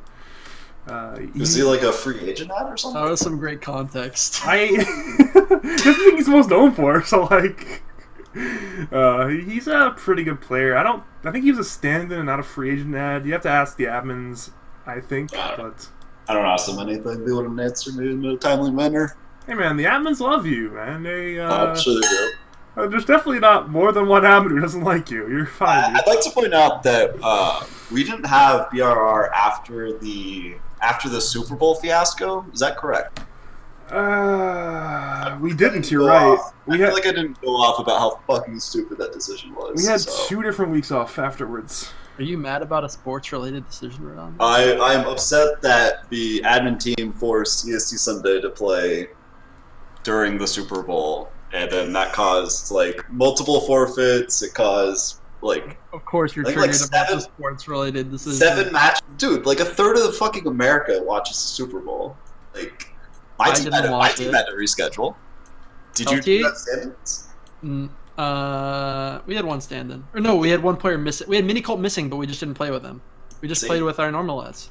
But LTH is a patriot. LTH lives in Massachusetts, and he played. LTH lives on like some random island in the Northeast. No, he doesn't. He lives right outside Boston, sir. On an island. No island. I'm convinced LTH is like a hermit and like just lives on an island. He worked on Martha's Vineyard for a little bit. Dude, your brother went off actually in the suggestions chat about that one. Your brother went off, dude. It was like actually stupid though. Like there's so many teams that have like Dark's team had like 2 stand-ins or something. Envy's team, like the admin himself had to play with 2 stand-ins. And that's like, 1 player missing, 2 player missing, 3 players missing because you have to get 2 stand-ins for them. Like what the fuck? Yeah. That was like the worst week. There's gonna be people. There will definitely be people missing for Super Bowl. I know. I was playing against Logical's team and Mike was missing, so they got to stand in. Like who would have fucking guessed that Super Bowl Sunday would have a bunch of people missing? Stupid. Yeah. Maybe not the best decision, but. Anyways, congratulations to Target's team. He played a good Doom game. Did a lot of damage. Hope he plays offlane in the future.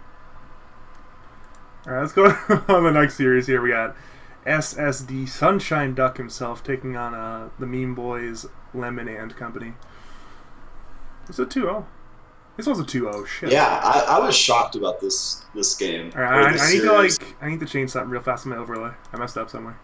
It's okay. I like this is the one series that I thought Lemon's team would kind of just come out and dominate. I feel like SSD. I don't really know Amane or whatever his name is. It's Amane, right? Amane, yeah. Amane. Amane. I don't know Amane very well. Amane. Fellow Venomancer player. Fellow Venomancer player himself. Also lost the mid lane. I don't really know him that well. So like I don't know how to like accurately rate this team, but it just kind of feels like Kuzi +4. Amane is pretty alright. I know him like kind of well. He stacks with like Torn and a bunch of degenerate weebs. Yeah, But, no, I know he's like part of that. He crew. listens. He's communicative. He plays pretty decently. I think he's on the younger side, so he's probably getting better too. Yeah. But I would agree with you that this is the Cuzzy show. Everything it everything's Kuzi? on Cuzzy. It's Cuzzy? Who cares? I thought it was Kuzi. Shit. Anyway, Kuzi. No, like I thought, like coming into the season, everyone kind of picked Lemon's team as really, really good. I thought they'd be okay. I thought they'd be definitely above average, definitely a playoff team, and now they're sitting at 4-6. I thought this was going to be a pretty straightforward, open close. You have one good player. We have a bunch of pretty good players. We're going to be better than you guys have won. So I mean, there was somebody who went into their Discord chat the night of and said, "Congrats on winning RD2L," and they may have been incorrect about that. So I Wait, almost what? happens. I almost picked Rice Boy because he was, I heard some decent things about his mid play, and I heard he's like a strong laner, like he knows how to play mid very well, and I thought I could take advantage of that. he is Divine got 5. picked pretty. Yeah, he got picked pretty. He wasn't Divine 5 on the sheet. He was much No. lower than that. Yeah, he's like Divine 2. He's Divine 5 now. Yeah, he was clearly value for sure. Yeah. Yeah, I would have picked he would have been probably him and Alpha would have been like my 1-2 picks in round 2. So yeah, he's higher and more than Ice Yeti right now. At least according to badges. So Wait, I really? don't know. What was Yeah. Ice Yeti on the sheet? I said he was immortal. Hmm. Now it says he's Divine 2. So It says he's like a ranked Divine too. What? yeah, all the ranked shit's like wrong. Like he could be like a ranked legend player and shit. Oh, So, okay. I don't know if that's like maybe like only did party MMR or something. So, but anyway, safe lane Night Stalker guys, thoughts? Huh. Didn't we see this in another game just a second ago? Not safe lane. Oh, that's right. We saw a bunch of offline Night Stalkers. So I played against this in RD12 Mini. I don't think it's that bad because Night Stalker is one of those heroes who just kind of sits there and he can hit creeps. He can't really harass at all. He can't really kill anybody. So, I mean, there's a lot of carries that fit that role where they just kind of sit there and farm. So, I mean, Night Stalker kind of makes sense in that role. The thing is, like, he's naturally really tanky. He has good carry talents, actually, if you go look at them. Like, the talents are physical DPS oriented. So, and like there's an HP talent, like good stuff. So he actually, I mean, he doesn't have a flash farming ability, but if you get the items and get the farm, he's gonna go around and be quite strong. The silence is pretty broken in my mind. Yeah, that I don't sounds. know if you guys have experienced that silence, but We played Nier's team and they put Terfillion on it, and like that guy spams Night Stalker or something, and he like absolutely crushed us. So I'd say like on a team with Frenzy and Nier, like to be the most impactful player coming from the offlane, like that's a really strong team. That's a really strong hero player combo. So we started banning Night Stalker immediately after that. It just feels like you have to be like a good Night Stalker to play it well, you know? Like I think there's like a lot of drawbacks to the hero if you don't understand what you're doing. Like if you look at our series, we just completely ignored it because I can't play that hero, and apparently the other team's offlaner didn't play it either. You should go learn that hero. Nice. You should go learn that hero. It's a safe lane hero now. Oh god. How about we both learn that hero? But I don't know. Like look at this game. Like isn't this like so surprising that they won late game?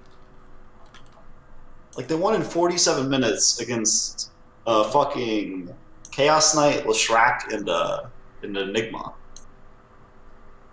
it is interesting. Right? Like how the fuck? It's not like they have some like Tidehunter or something to counter. Like they have shit team fight.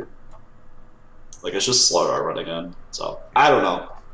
Like Night Stalker didn't even go fucking BKB against Leshrac. Yep, that's also very interesting. But I mean, when you're like really fast and you just kind of pop in and out, like I guess Like, I guess you silence him, right? Like if you get on top of him, you like silence him and he doesn't do any damage. So well, maybe Lesh, that's just like the hard Lesh counter. has to build a BKB. Lesh has to build a BKB. I mean, he got one at 35 minutes, so I don't know. But like the thing is, Night Stalker can literally just like run in and run out, and like he's not gonna die. And if they're not stunning him, he doesn't really need the BKB. I think.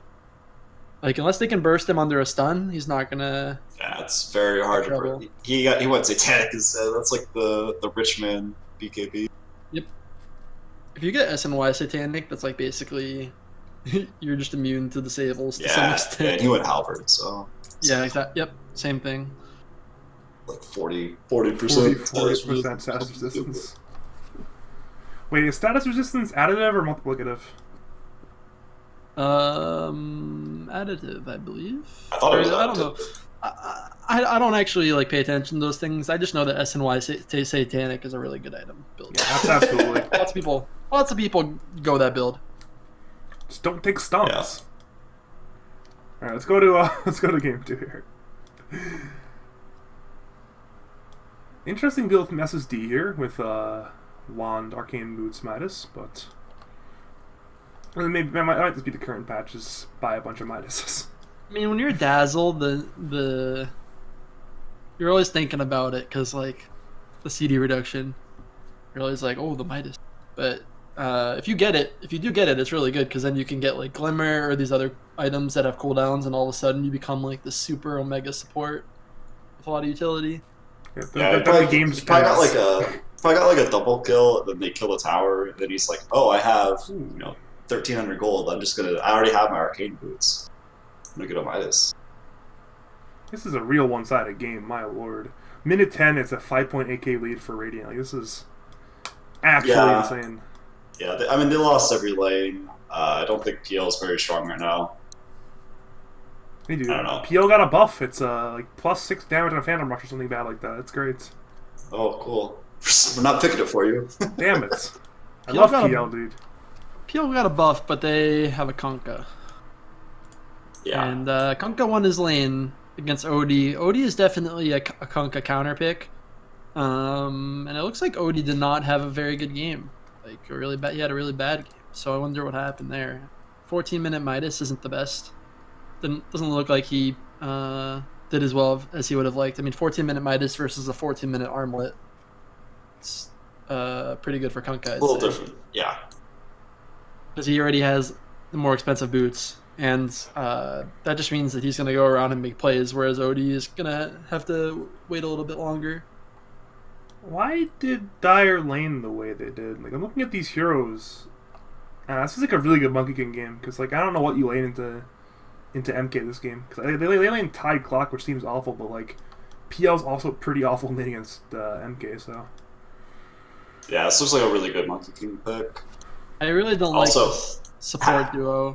Habit started with at 0 minutes, so like he bought it level 1. He started with Stout Shield and a Clawing Blade on Tidehunter.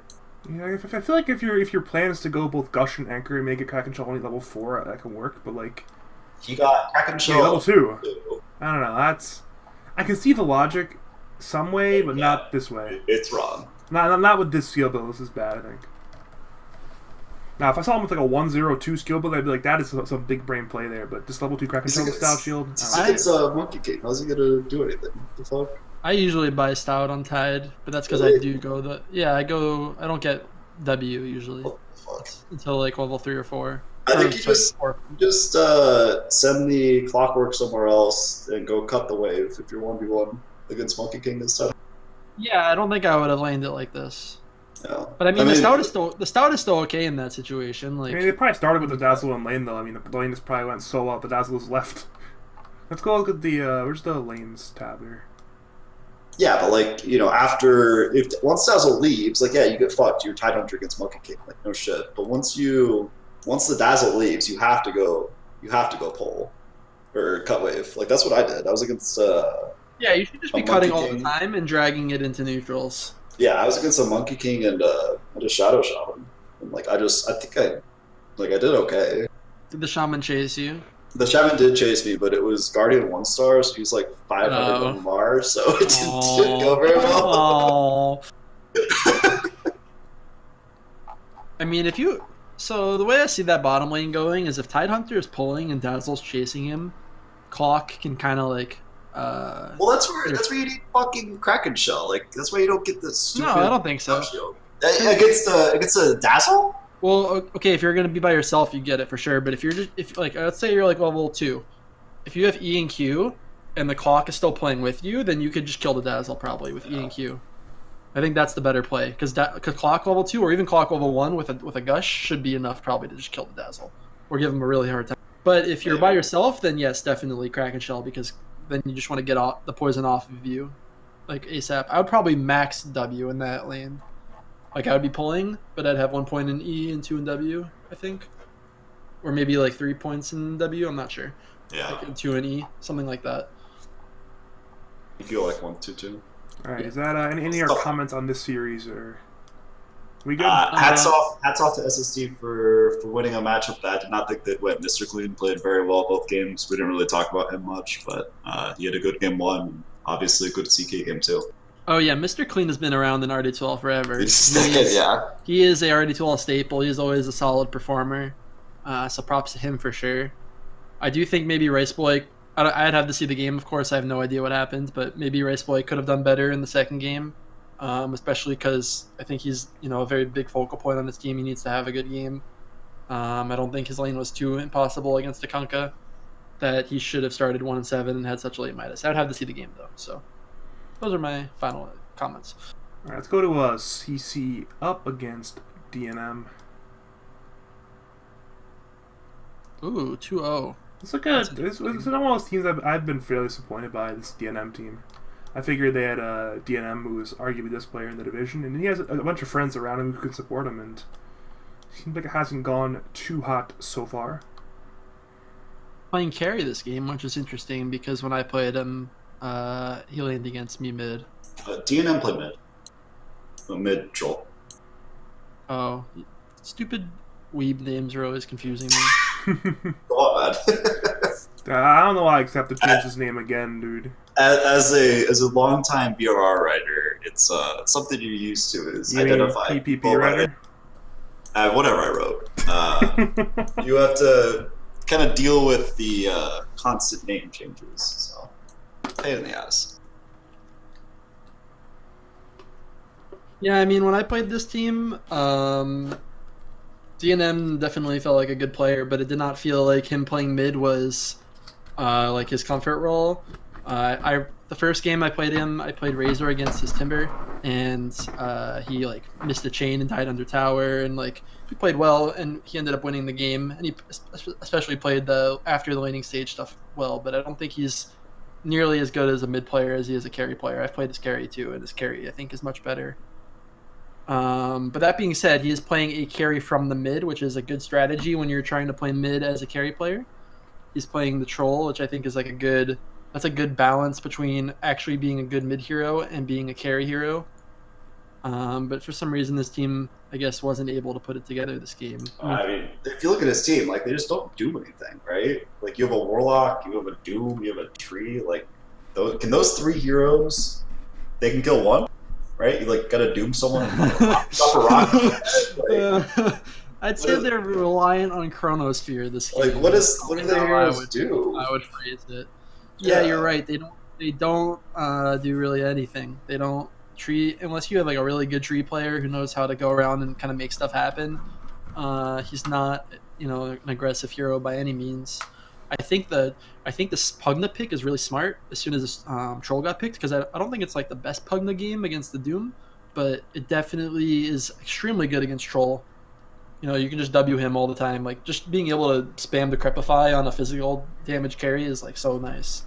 So I think that's really important in RD12 too when you play against these teams with like a really strong like core player, like their highest MMR player is like really good at core or something.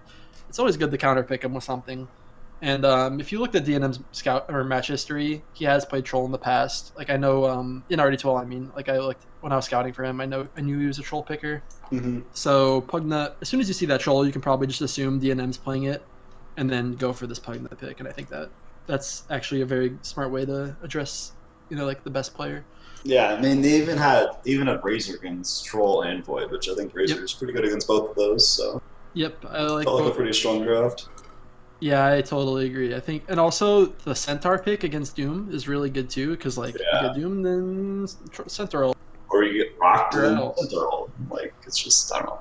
Like I think Dyer's draft is just honestly awful. Like I don't like that draft at all. That's how I kind of felt playing against them too. Is maybe they needed to work on their drafts a little bit because, like, DNM is definitely a good player, but I don't think their team is being enabled by the draft. No, I mean DNM fucking crushed us the 2 games we played against him. Like he's very, very difficult to play against. I think he plays the map extremely well. I don't like this draft. All right, let's go to G2 then. See if they improved upon their draft. Sasquatch, would you say this Game 2 draft from DNM's team is an improvement or a downgrade from last game? Just immediately looking About at the it, I'd say it's probably about the same, and it's Radiant favored again. Troll is kind of this hero that can kind of lane aggressively or defensively, and like he doesn't really have a lane counter. I mean, there's some kind of heroes that can counter him, but you don't necessarily want to like side lane a Pugna or side lane, some of these ranged intelligence heroes that can kind of do well against him. And going in this tri lane is pretty good, I think, because Bane and Grimstroke are both really strong laners. And it's like a triple range tri lane. Bane has like really good stats. Grimstroke is just a strong laner, and Troll is just a strong laner. So that's like a really good tri lane. Viper is going to do pretty well against Invoker. Probably Viper favored, especially if it's not like a crazy Invoker player. Like, somebody who really knows how to play. He's played against Viper 20 plus times, and he knows how to lane against them. And then Ursa is definitely favored against Pango. Ursa is just going to run that hero down. Yeah. So I think Dire is disadvantaged or maybe okay in all their lanes, but mostly disadvantaged. And then I don't think their late game or mid game look even necessarily better at all anyway. Yeah, this feels like an Invoker game where he goes, DNM says to himself, we need literally a little bit of everything, so I'm just going to pick the one hero that is a little bit of everything. And kind of hope I can do everything for the team. I don't really care for the Shadow Shaman Pango opening. I think they picked Lone Wolf, that hero, a couple times, but I don't know if it's the best usage of your openings. I think there are stronger heroes to pick. And then I don't think Pango's strong enough to 9th pick. Pango is good against Ursa in like the sense that he's like a very good disruptor in the fights when Ursa's just trying to burst somebody. Like even if Ursa ults, he's still just getting crashed into, most likely. Sure. But Ursa does not give a shit about Pango's tactics at all in lane. Ursa will just run at you and chop you, and it's not very fun. Especially if basically as Pango, you're hoping you proc your E and like disable him so he can't kill you. That's like all you're hoping for. Or you're like running around trying to Q and like dodge him. You probably should have just pulled in this lane too, don't you think? Just go and pull the wave. As Pango? Yeah, probably. Yeah. I mean, anytime you're against Ursa or Monkey King, those types of heroes, I think you just gotta be more open to pulling. I think it's good. And I mean, this Viper in general just popped off. He went like, look at his item build. He went like this defensive item build with Blade Mill and then like eventually Dragonlance, but he still was 15-2. Yeah, it did the most hero damage. And he's not even their highest ranked player. Their highest ranked player is Son of God, I'm pretty sure, right? 100%, yeah. So the fact that their like secondary core is popping off while Son of God is like, basically giving instructions. Like you can when you have an immortal player in the tri lane in RD12, the only real reason to do that, in my opinion, is if you want to have them be the leader in the lane and give instructions. And so in this case, like he's telling his Bane and Grim probably like how they can most efficiently lane. Son of God has a lot of experience as a carry and a support, so he knows all that stuff. And they're gonna do well in the tri lane, and their secondary players already owning, so that's great. But their second actually nudes your feed. That's Dick Nose. I don't know if you remember him, but wait, Viper is yeah, Viper's like 4.3K. That's CC 1004 or whatever.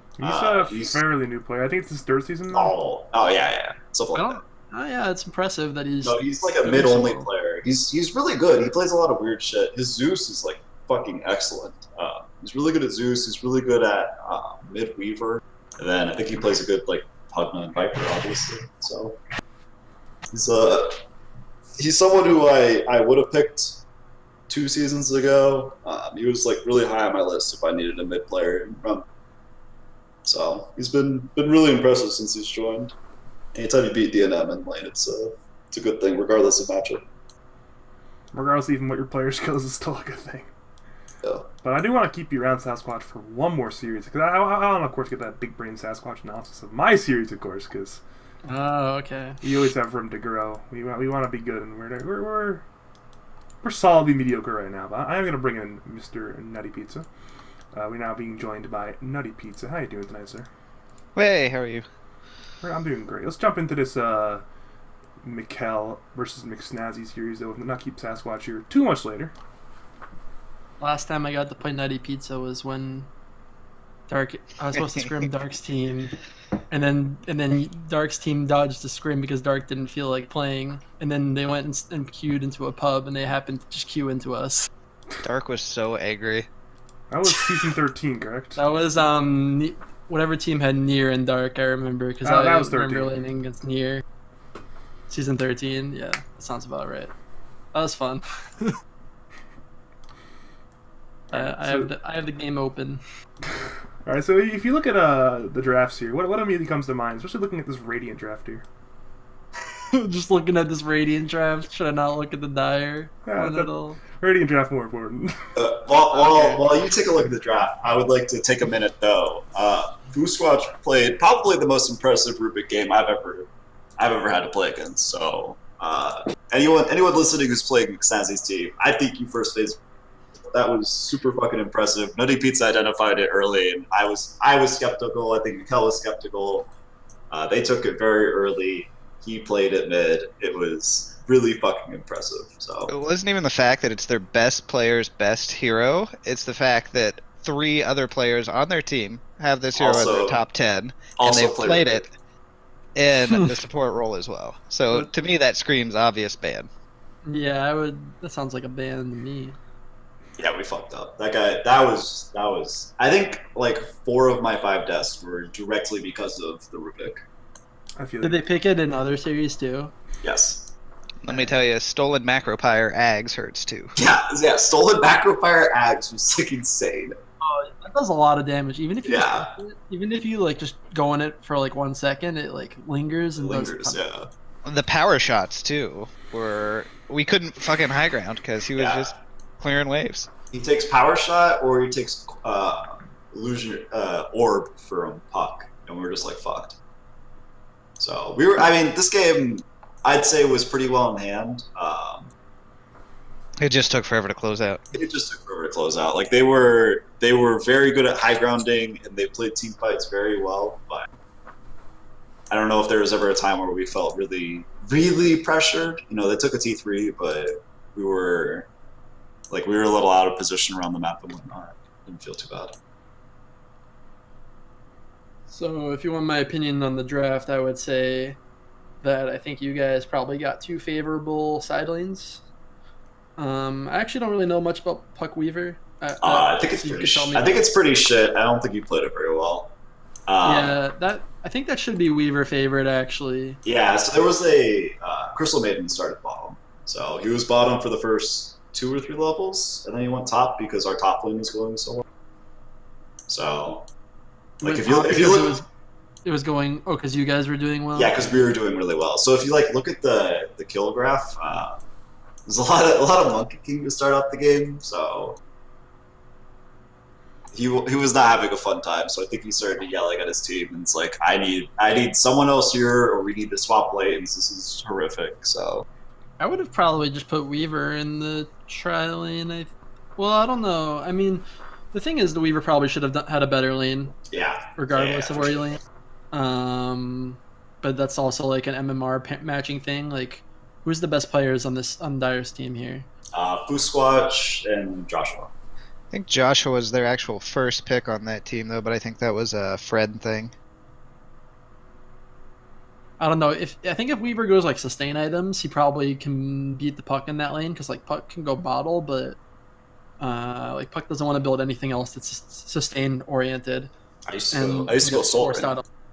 Yeah, did you go soul ring that game? I did not go soul ring that game, but no, like I think that. But you know what I mean though. Like the Weaver, if the Weaver builds defensive items that give him high HP or high HP regen, or just like a bottle and like, treads or something, like maybe a raindrops, he should be able to win the trades in that lane and eventually force puck out.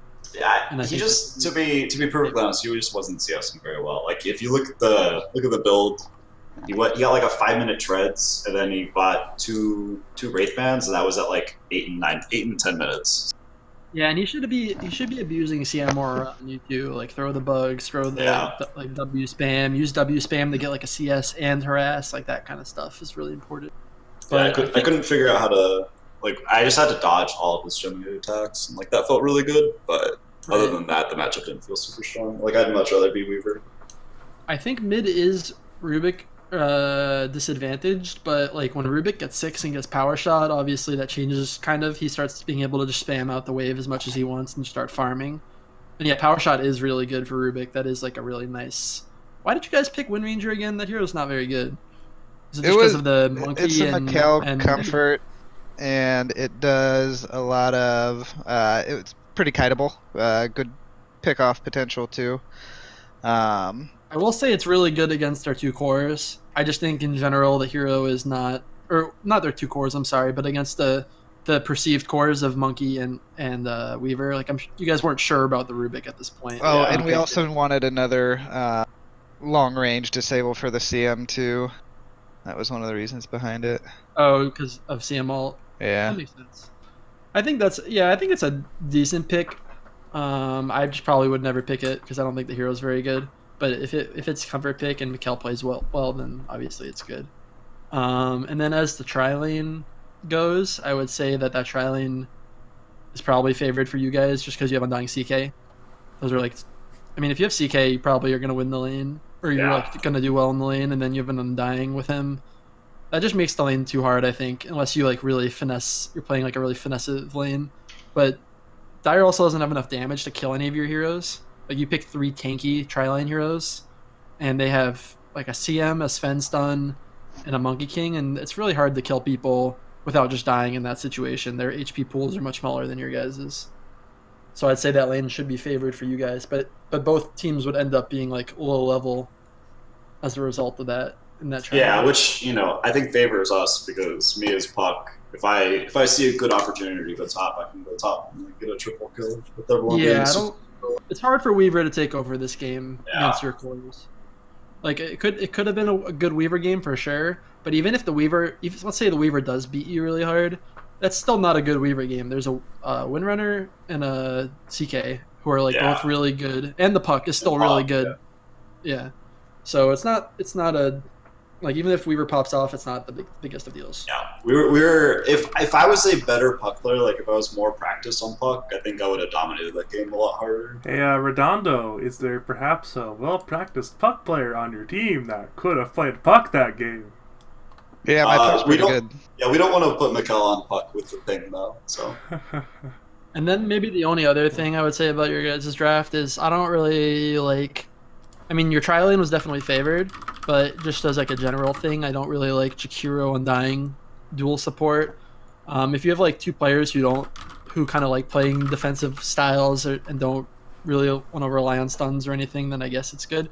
But like when I see Jakiro, I'm thinking that like you want some kind of setup for multiple ice paths, and I don't really see that this game except for Dream Coil.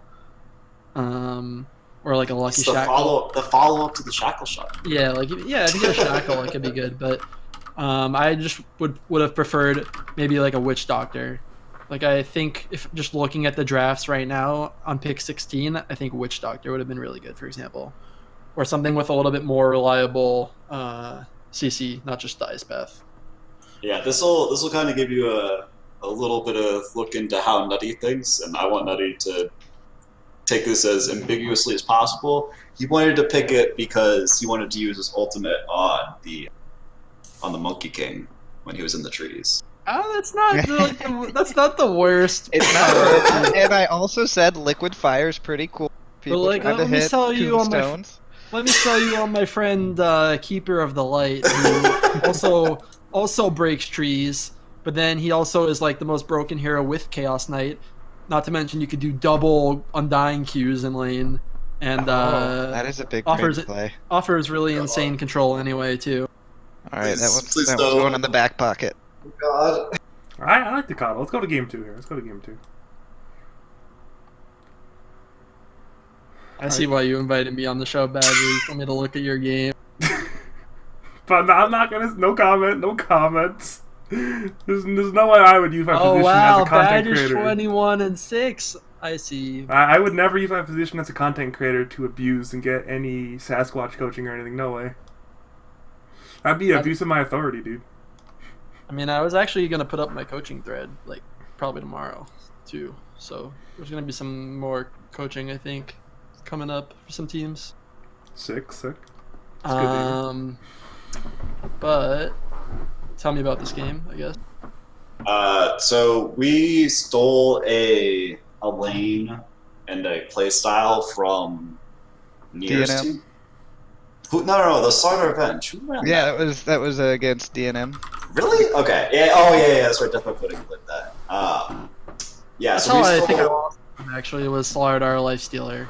No. Slardar Venge. So Venge started with a Blightstone, and like you just fucking die to Wave of Terror, because it's a physical nuke from the stun, and then they just right click you, and you're like the saddest person ever.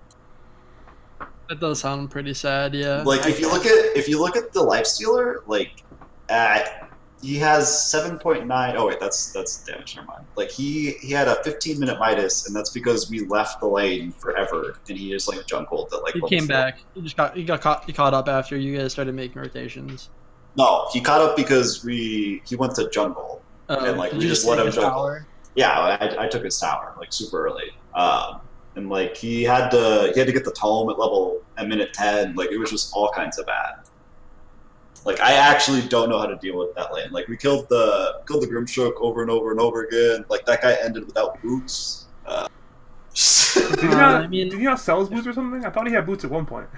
I think he didn't have boots. I don't know. Oh God. Poor guy. Yeah, I mean, oh my we like God, look at the never lane, bought boots. Like if you look at the kills, like we killed the Lifestealer a bunch early, killed the Grimstroke a couple times, and then just kind of snowballed off of there.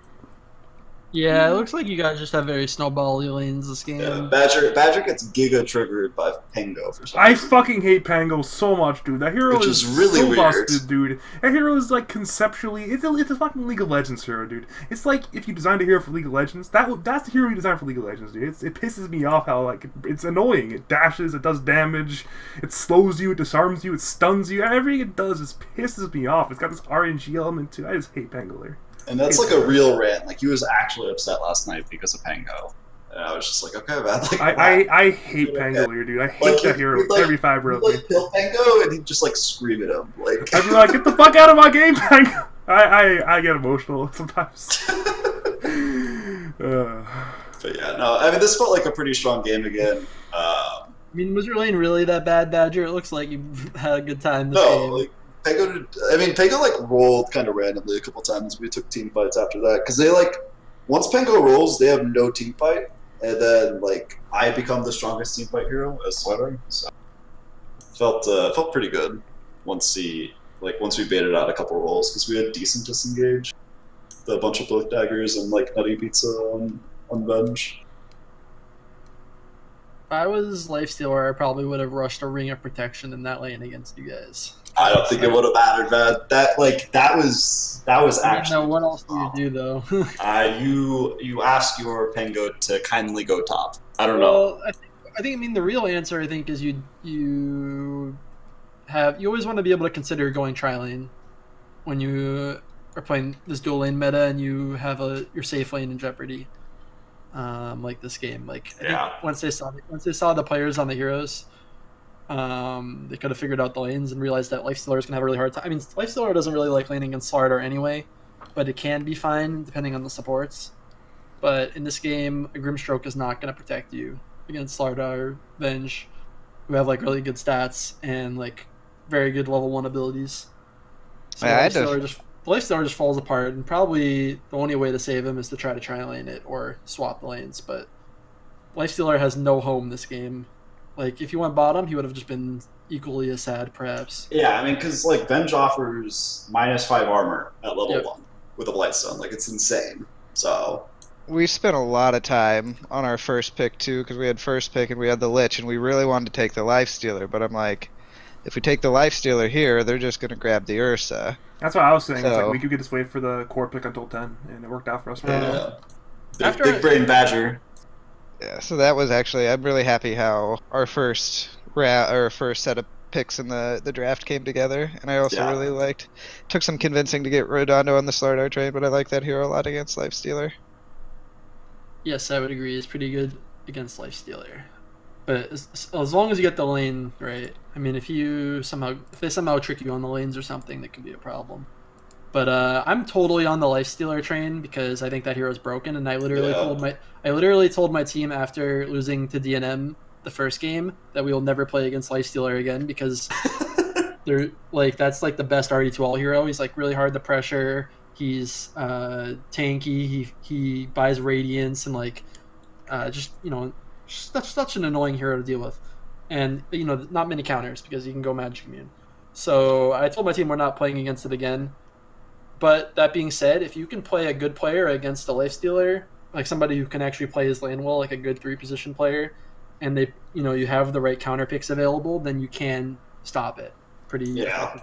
So I think if you have like a good 3-position player, then you can go for the Slardar or like maybe an NP or a 3-position Ursa. And that's why I think if we didn't have to ban the Rubik and we didn't have to ban the Elder Titan, that we would have banned Lifestealer or picked it first and banned Licher. Like I totally agree with what you're saying. So I agree that you can first pick Lifestealer, but only if you ban directly against it 3 times in a row. Because I don't think he's a first pickable hero. I don't think so either, unless you get like Ursa, CK, and Razor like all out of the pool. Yeah, pretty much those heroes. But I mean, like again, like Slardar, you can totally just lane against him with like a good, range hero. So I think if you first pick the Lifestealer, expect them to get like heavily countered and not have a good lane. And I think that's too much for the hero. I think he's really good on pick 10 though. Yes, or even I 8, like 9, that depending on what they pick. But pick 10, you can just ban against him right after, and it's great. But for example, we were playing an ADCL this weekend. Me, Paradise, Stark, and my other 2 teammates, Lily and Mjon. And the patch just came out, and we thought Ursa was nerfed enough to where we could pick Lifestealer, but that was not the case. We picked Lifestealer. I think we picked Lifestealer on pick 10, and then we banned Razor and something else that we considered important. And then on pick 15, they took Ursa and laned the Ursa against a Lifestealer with a position 4 Enigma, so the lane was just always back, and Lifestealer had no lane, and we couldn't really do much from there. Yeah, so I think he's definitely exploitable. I don't think he's completely busted, but there are certain games where you don't counterpick against him, and there's nothing you can. All right, Sasquatch, thank you for coming on, sir. Any of your comments on this series first, I should say? I think no other comments because you guys won too much. Maybe show me some games where you lose, and I could flame you guys some more. We could do that in the near future, I'm sure. But thank you for joining us tonight, Sasquatch, for a good old session of, or I should say a shift of the BR, because we're not done yet. You're done, but we're not done yet. So do you have any shout-outs, any call-outs, any words to say to the people of RD2L? Shout-outs to everybody who helps run RD2L, make it better. And then I'll probably put up a coaching thread sometime this week with some availabilities where people can sign up and get some coaching. Only captains or like people who want coaching for their team, not like look at my solo queue game. This is only for RD2L games. And that should be up sometime this week. And enjoy the rest of your show, guys. Thanks, sir. Thanks for coming on. Have a great night. Thanks for being here, man. Goodbye. See you. All right, where were we? We're at we need to go much faster, by the way. You're right. Normally we don't talk about our series for as long, and like Sasquatch and I are like really good friends from forever ago, so like we get a little chatty about Dota, and I haven't talked to him about Dota in a long time. Nutty, I appreciate you, but we have to cover the same amount of series plus 2 predictions, so you need to speed it up a little bit. I'm hoping for some stops in the lower games. All right, let's go to we covered mostly upper games, mostly. Yes. But let's go into Guam versus Envy. We got a 1-1 here. Looks like we got a pretty okay game number 1. Is this a position for Tide or Darkseer? I believe it's a position for Darkseer. All right. Just based off of because Tide had at minute 4, he had 2 bracers. So Yeah. I think that's a position 4. I don't know. Like I looked at the series too because I was trying to figure out who we were gonna match up against. And like Killer Karate and Guam both played like offlane heroes both games. It's pretty weird.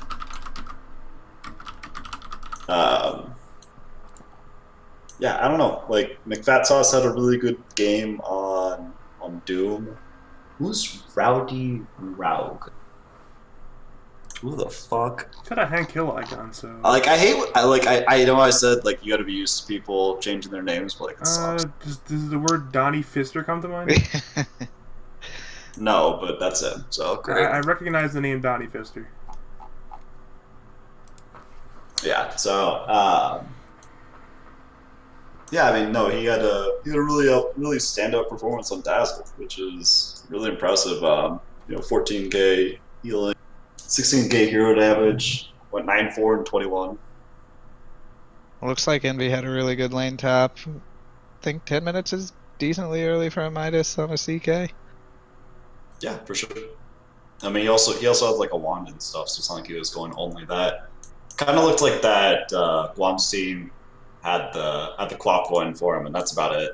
I think that's just like a much too early PL pick, just period.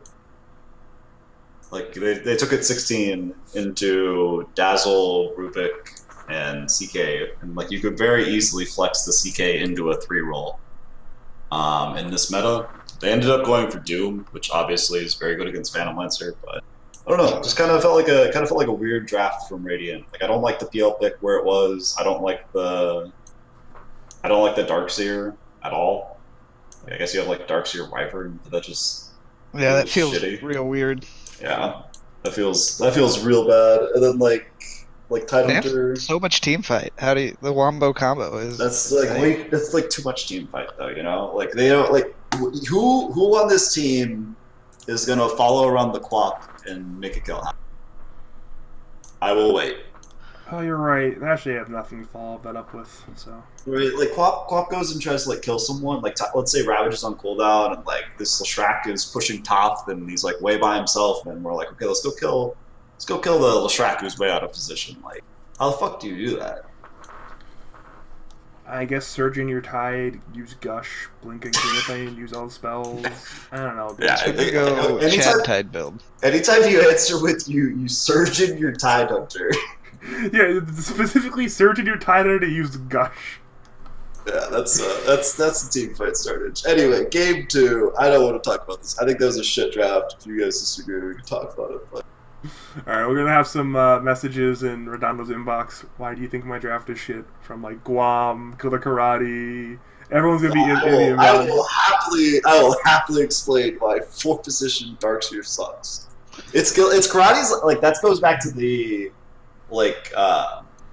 pick heroes that your players are comfortable with. Like Karate's one of his best heroes is Darkseer, despite it being dog shit for the last like year and a half. He still plays it with some regularity, but I don't think it's super good.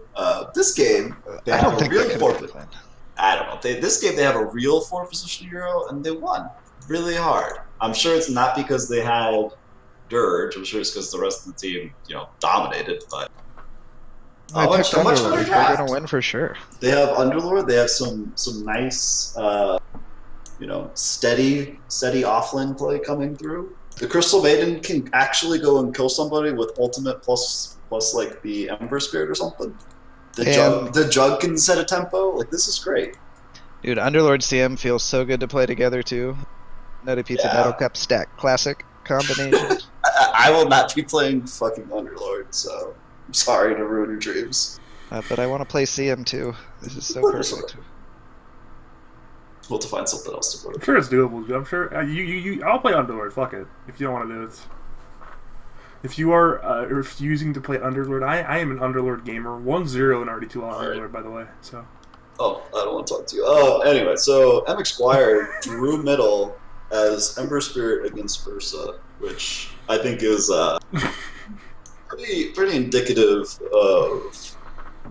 I don't know. Like I think that Chester Hot Fries, the Ursa player here, he's obviously very good at certain heroes. I don't think he's super great at other heroes. So they had a ton of control for Kite for the Ursa. Like CM's one of my favorite heroes to pick into an Ursa because Q's just good for slowing him down. Then you got the root too, forcing like enrage out of it, but then you fucking popped enrage to get out of a CM root.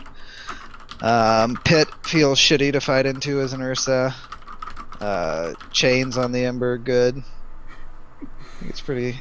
Yeah, no, it's definitely a hard Ursa game, but still, like you got to start off strong. I mean, if you draw an Ember Spirit as an Ursa, like that's not something's up. You started with an Oov too. I don't know why you get an Oov. Maybe you used to get an Oov. I just don't know shit because I don't play Nerf. But it looks goofy. I feel like this Razor should have probably done better than drawing the lane. I feel like if you're picking Razor and not winning the lane, game's gonna get hard. The lane's not that great because like you have the Razor, but you're laning with a Shaker. So unless you get like a good sort of fissure block, then Underlord and Undying can just not take damage. It's like, all right, you've stolen my damage on Underlord. Congrats, you're missing 47 damage, but then you cast Firestorm while you're linked, and it doesn't really matter. You get a wave. After that wave, the link wears off, and you're good to go again. I think the Underlord was against the. Am I reading this wrong? Against the Jug and the CM? Oh, it's not. Wait, why is that? Wait a minute. Why did that lane go so badly then? What? Yeah, I think if you. I don't think there's anything the CM can do if you just run at her. Why did Jug CM go badly for? I thought it was Underlord Undying versus Razor Shaker because that makes sense suddenly for the outcome, but. Razor Shaker still dominate.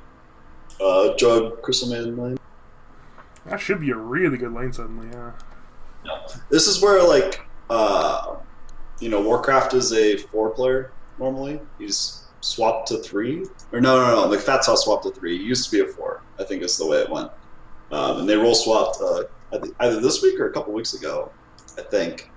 I don't know how many games of Razor Warcraft has, so that might be it. Just like an uncomfortable hero pick for the guy. Alright, let's go to the next series here, because we are... Redondo is... He has 10 games of Razor to answer your question, with a 90% win rate. Alright, well, he's got 10 games ever, regardless of a 90% win rate. Like, those must have been 10 pretty good games. Alright, let's go into Nier up against Donger. I think I'd like to start out by saying Nier has had the fucking worst luck of matching against teams. I used to think it was us, but then we got to match Mixnazi as a 4-4. I think Nier has pretty consistently ended up with pretty shit draws. So moving into the match, I don't know. They picked Quap, or they picked TA into Kunkka. And then drew the matchup, and like kind of, if you're playing a TA and you're not dominating, you have problems. I don't know if I like that hero into Kunkka very much, just because I think once you hit 6, it's kind of hard. And then Kunkka always has like a lot of kill potential on you. That's part of the problem with laying against Kunkka though. Is like, what do you lane to beat at Kunkka? You can lane heroes who do alright against Kunkka, but like, because Kunkka has so much damage in the Tidebringer, usually TA wants to be able to, like, deny creeps with refraction in the side blades, do a lot of damage. But say TA is getting plus damage, but Kunkka's also getting more plus damage to Tidebringer a lot of the time. So it just seems very difficult to actually lane against that particular hero, Alright, I think I have expert analysis on this game. Can you tell me how many melee heroes are on the Radiant team? I see 4 melee Let's heroes. call it 4.5. 4.4 with the TA. And what spells does the Dire have that are really good against heroes that are melee? Black Hole, Stormbolt, Winter's Curse, Boat. Alright, game 2. My brother also brought up a point. He's obviously watching and messaging me. So Nier, I would say, is very good at Lifestealer. And Nier is the safe lane player for this team. And Frenzy thinks he is a very good Huskar player. And that hero is not banned. And they showed a Kunkka pick. Why did they not pick Huskar? That is a very good question. I hear people say that lane goes either way. I hear people say that lane goes either way, unless the Huskar is very good. And I bet you if someone pings Frenzy right now and asks him Huskar versus Kunko who wins, he's probably pretty confident. So. Game 2. And also, that's the first Aeon disc I've seen in fucking forever from Pressure, and he got it before Blink Dagger, which is kind of wonky, but whatever. Good game by Kende. Game 2. No, the Dogger Timber. What was that? Stuff. That was 18, okay. Doof got 10-6-27. Jesus Christ. Dude, Doof is so good, dude. He's so good at 20,000 hero damage. He did 1k less than the CK. Holy shit. He's good. He's super legit, dude. Also, what happened? Wait. Oh, Dyer didn't ban anything in the last banning stage. That's good.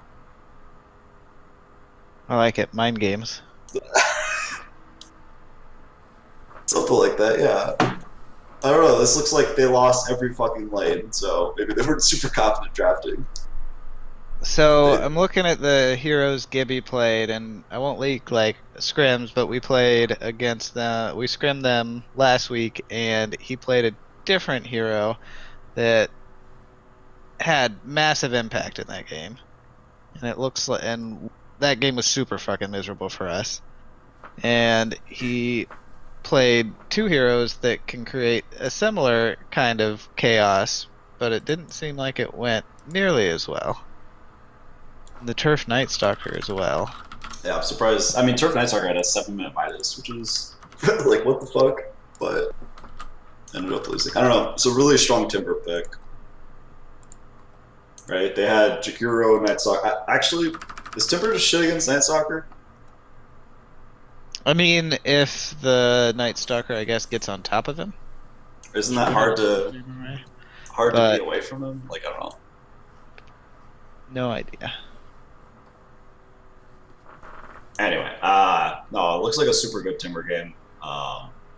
Really hard to lock down, really hard to kill. But then Dogger's obviously very confident on that hero. So, yeah, I thought Dogger's team was the best team coming out of the draft. So nice to see them kind of put things together. Near's team, I think, goes to 5-5. I believe I did. Yeah, I think on the BRR I've said that.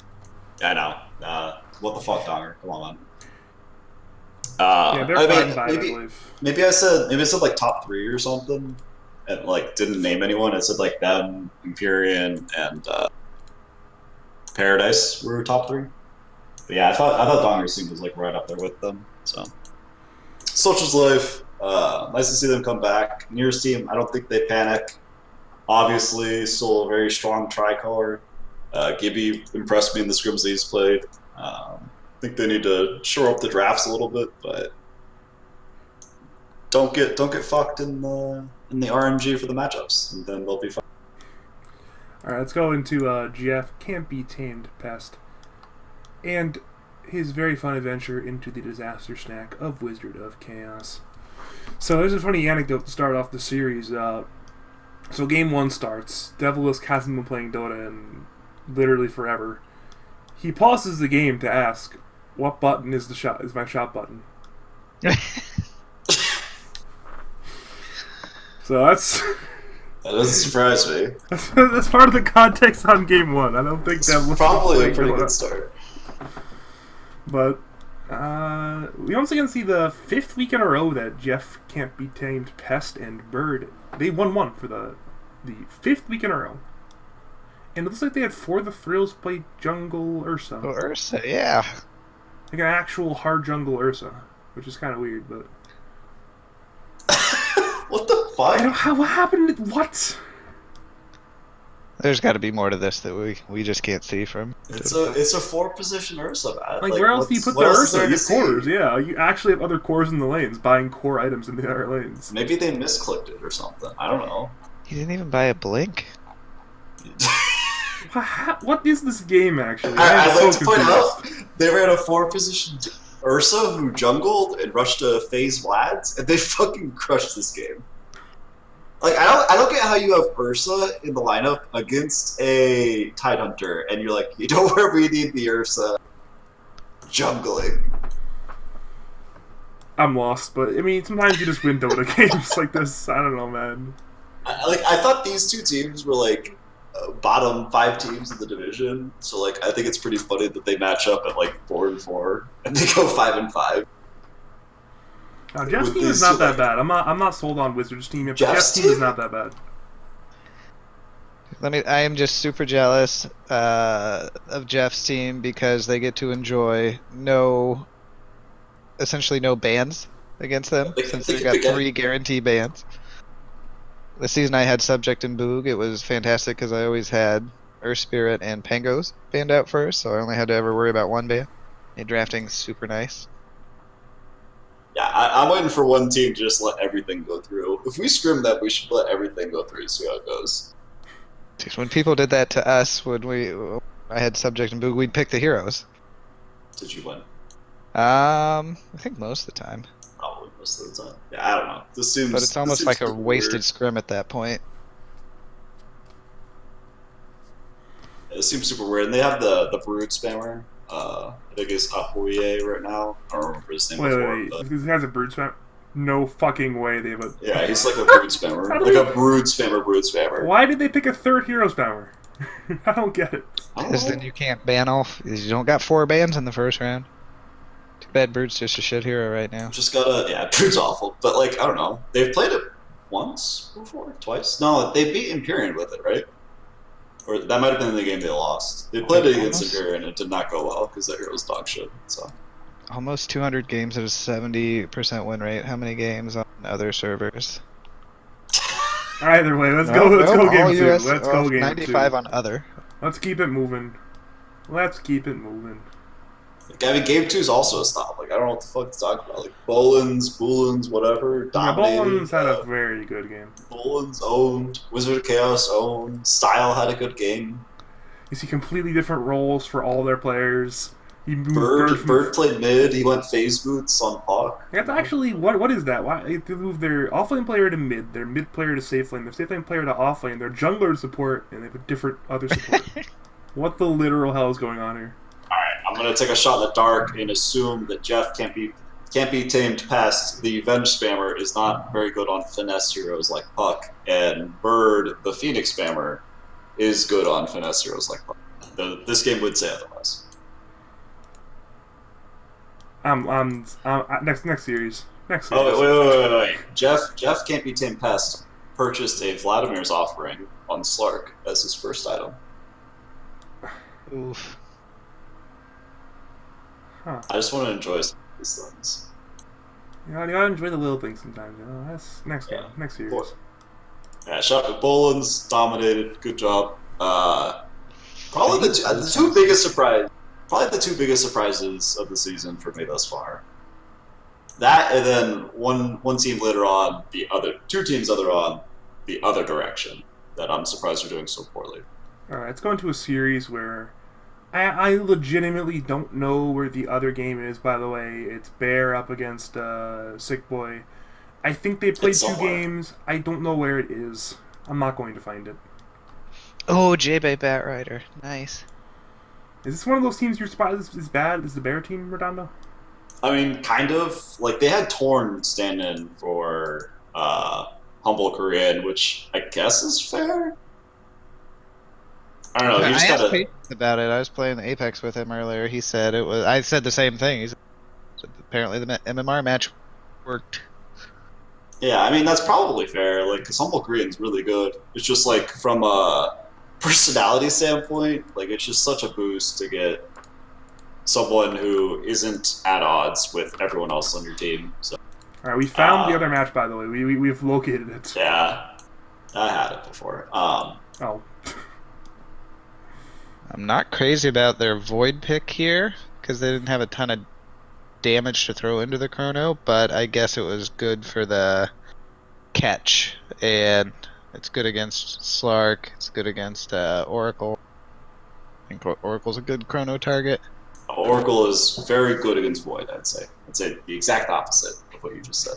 I think it's good against Slark for sure. I think that's like that's probably like a snap pick for Zam. Like he sees Slark and he wants to play Void. I agree absolutely that they have dog shit hero damage into the Chrono, and that's probably why they picked Quap, because that was the only thing they could think of to put mid, or to put mid that would like deal a ton of damage into the Chronosphere. So I don't know. This is like I'm looking at this team, right? I'm looking at how they model these team fights. I think what you do is you have your Void, right? Just be a dude with a Chronosphere, and then you put up a little Chronosphere, the little purple bubble, and you stick it in the middle. And you need to make sure the enemy team on the other side of the Chrono, like they're all gonna be sat on the other side of the Chrono. You need like one dude right here on the left edge of the Chrono. You can just hit him. That's all you need to do. Get them far enough away from the other disable that you can hit one dude at the edge, and like the Oracle and the Tusk can't save them. Because look at the item builds, and Tusk didn't have a Blink Dagger until minute 34. They're not rich enough for, say, Tusk to go around the Chrono with Blink Dagger. There's no way to go through there. So, like, if you look at the details, all you can do is hit into the Chrono like this, and it's problem solved. Yeah, something like that. Just hit amazing Chronos every time. Forehead. It's a beautiful picture, by the way. I just opened that. I'm really glad. I had a feeling you were drawing. I'm really glad I went back and looked at that. Just ecstatic. Yeah. I thought, like, everyone said Bears team was going to be pretty good, but then they, like, blew up on themselves. And, like, I didn't think Sick Boys team was super good. Some people did, but, it, like, you know, been pretty good on them. Has a great team. Torn. Is he lagging to you, Nutty? Is he lagging to you? Yeah, Redondo's roboting. Uh-oh. All right, let's go to the other game. Let's go to the other game of Nutty versus Bear, though. Let's find the other better. game. Oh, it's another Void! I can draw more badly drawn circles. This time it was Patience, offlane Void. He was talking about it in East Sunday earlier. I got so excited. I love that hero as an offlaner. No comment. Oh, they actually have decent damage into the Chrono this time. Phoenix, yeah, they have Phoenix. Classic. And a Shadow Shaman. Drop the wards right next to it. You drop your monkey bullshit in the Chrono too. Yeah. Very cool. It's extremely easy. I mean, you just stick the Void. You stick them over here. You put in a Chrono. It's super great. And all you have to do is have other people like throw stuff into the Chrono. Like you have this little Phoenix thing. I don't know. Is that a Phoenix? Just do Sunray into the Chrono. It's great. This is literally how you win Dota 2 right here. You just stick stuff into the Chrono. How do you lose? You have Ember Spirit. Also stick stuff into the Chrono. You missed the Chrono, but I don't know. Like this is another thing. Like, Sick Boys team isn't super great, and Bears team is probably above average. You know, with like a real team that like doesn't hate each other. So I thought Bears team was going to be super strong after the draft. Yeah. And Lemon's team too, if we're talking about teams that was exactly where I thought they were at. Yeah, them, DNM, and then for me, Sill. I thought Sill's team was good. Yeah, I thought Sill's was really good too. Yeah, they've been shit. So I don't know. Like this seems like the lanes went fine for the Dire for Bears team, and like that's all you needed when you're running a Phoenix and you're running a Void. You know, I don't know if Torn's going to be a permanent addition to this team, but he fucking crushed this game. He did more than double anyone on Radiant's hero damage. He won his mid lane, joined, played some Ember, won the game, no problems. As far as I know, it's not. I don't think it's been talked about at all. So I'll correct you if it changes, but I haven't heard anything about that yet. So, yeah. Are you ready for the next series? Let's go to the next series. We got Sweet. Mulligan up against Izumi. Yeah, Azumi's team also. I think we thought it was going to be real good. I'm shocked to see, especially they lost both these games, right? Yeah, they did. Yes. Do you see though, Mulligan's team? They lost Wise. He's just gone. They replaced him with, I believe, this Geo guy, and now they're actually winning Dota games. Hey, man, how do you kill the Mulligan draft unless you like dispel everything with Brew? Is Mulligan even? Is Skittle Mulligan? Who the fuck is Skittle? Is this Mulligan? Is he a stand-in for Mulligan? I don't think Mulligan's here. No, Mulligan's Who not was here. Monkey in the Jungle? I remember that name. Where is Mulligan? Where's their captain? Isn't their captain supposed to be here? Because I don't think he's standing. He had an anime doll in Okay, Japan. Skittle's their stand-in. They got an Ancient 3 standard for Nulligan, apparently, but apparently they don't need more than that to win this series. Maybe the admins have valued Nulligan at Ancient 3 and gave him an Ancient 3 standard. I don't know. This guy owned his Ursa. Oh, he's on a vacation in Japan currently. I forgot about that. He's literally in Japan right now. It's pretty far away. Well, his team's doing well. Yep. Got a win against a team that I thought was going to be pretty good. So apparently not. I don't know. Apparently, Azumi got the the classic 42-minute radiance on Brewmaster. Good lord, dude. It's not great. Why? What the fuck? Why does he have a 4-staff? Because Ursa's scary, fast bear. Run away. Come on, man. There's no way. He's got. Alright, whatever. That's like the worst, like, post 25-minute item build I've seen in my life. The Drow, you know, she can.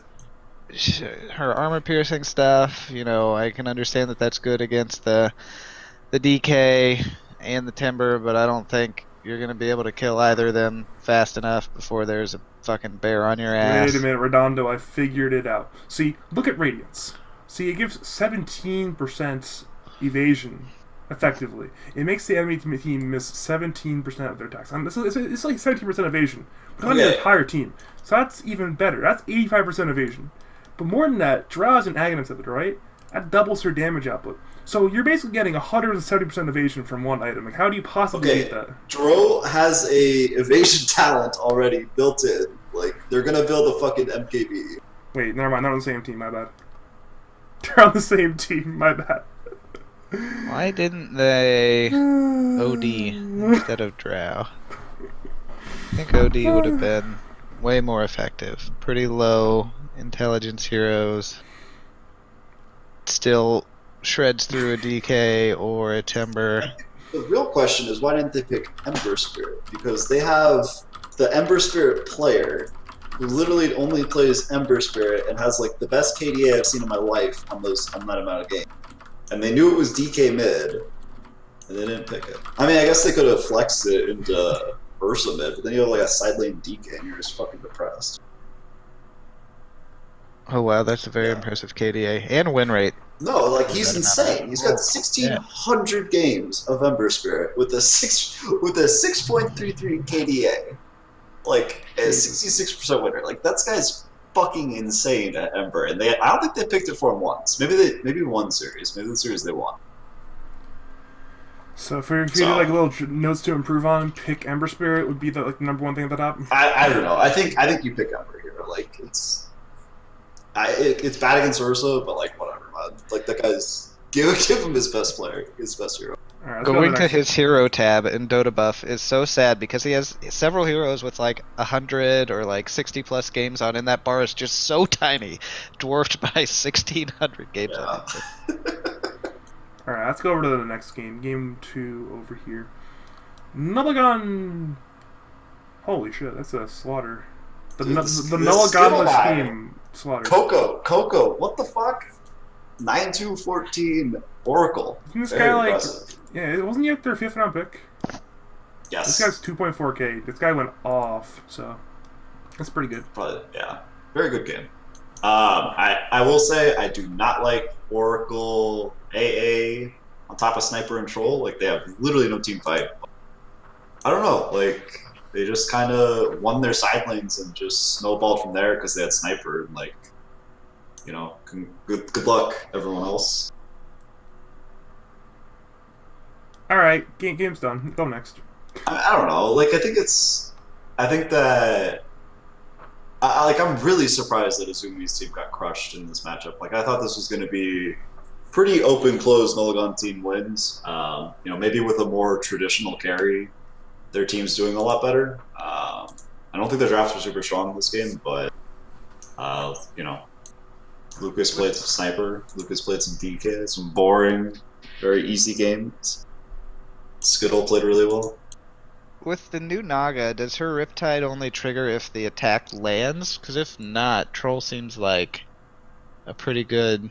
Or if it does, Troll seems like a pretty good counterpick to that, and they picked the Naga into it. It's a great question. I have absolutely no idea. This is where we need Nulligan. Nulligan will know the answer to this question. He plays so much. Yeah, he's on the wrong team though. Either way, if he's sometimes in my Twitch chat, he would answer that question for us. But he's gone. So let's go next series. Let's go next series. All right, the attack has to land. We've confirmed that the attack actually does have to land. So.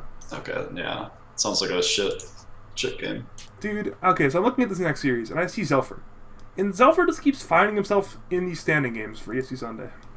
Like every single season, he stands in like 4 different times for 4 different teams, and this is one of them. Like he's found himself standing in for Milkshake's team. There he is. His Monday team has been super legit, but regardless, now that Milkshake is gone, removed from his team, permanently banned from RD2L, they've had to change their team name, and it's now Milkshake did nothing wrong. Matador has taken over as the captain, so looks like they've, using the power of Reflex backwards, absolutely rolled over this enemy team here. Yeah, I'm pretty surprised. I thought Sil's team was very good coming into the year. I will say, I think this draft is fucking terrible, though. I think 4-position Veno is very, very bad. It's only really good when the enemy team has like a bunch of blink initiators that are pretty gimped if they don't have that ability to initiate. And the only hero on the enemy team that is that is Brewmaster, kind of. And it's not very good. Like who gives a shit, you know? Like, I just don't think this is a good draft. They have no real team fight. Like, they're going to drop Veno. They're going to drop Veno ult, and they're going to drop Tombstone, and then it's good job. Like, you have a lot of positional damage around that area, but if they don't win from there, it's going to be a problem. Like, if the enemy team has any ability to disengage or to just kill the Tombstone, and the Medusa obviously does, So I think I know what they were trying to do with the Radiant draft because I've done similar shit. I think like Undying and Veno are great heroes for enabling your Bloodseeker early. I used to do like Undying and Bristle off lanes with the pure purpose of picking a Bloodseeker who would just, the enemy team's always low, so that Bloodseeker's always going to be super strong, dominate his lane, but I feel like since they changed it from attack damage to attack speed, you can't dominate your lanes nearly as hard. I think that works that good anymore. And also, pretty big lack of reliable stuns on the Radiant draft. I think makes things hard too. Yeah, I think that's the biggest thing. It's just that, like, you rupture Medusa, and Medusa stands there, and you have nothing that really threatens her, Like, this is a really strong Medusa game. I think that's, like, a great pick for them. It's decent in lane against the Ember Spirit, like, from there, like, it's a good Ember game because they don't have any real lockdown on Dire either, but, like, I think the Medusa pick just kind of trumps it, so. I would say this is an out draft. I don't know, they could have maybe played a little bit better, like if Remster somehow snowballed out of the game and just won, but... That didn't happen. G2. No, it did not. I don't know how they lost Troll and Jakiro against Undying Bloodseeker. Like, I feel like you just get up. The Undying is 0-12. The Undying is 0-12. It's actually not very fun. And did less than 5k hero damage. But that's slightly better than Sil, who did 6k hero damage. G2. On to game 2. Alright, it was even more one-sided. It was even worse. Okay, Sil's still here. So Joel Warlord is subbed in. People were saying, okay, Joel Warlord, very good Dota player. He will turn the games around. Joel Warlord, had a bit of, I think it's his worst game in his entire career, this game, so that's not great. I mean, Remster went 0-3-0, did less damage than a Bane. Man, I wish my worst game was an 06 Bane game. Yeah, I mean, this is a stop. I don't know what else to say. Action Jackson, Matador. Game went pretty well. Solid drafts from them.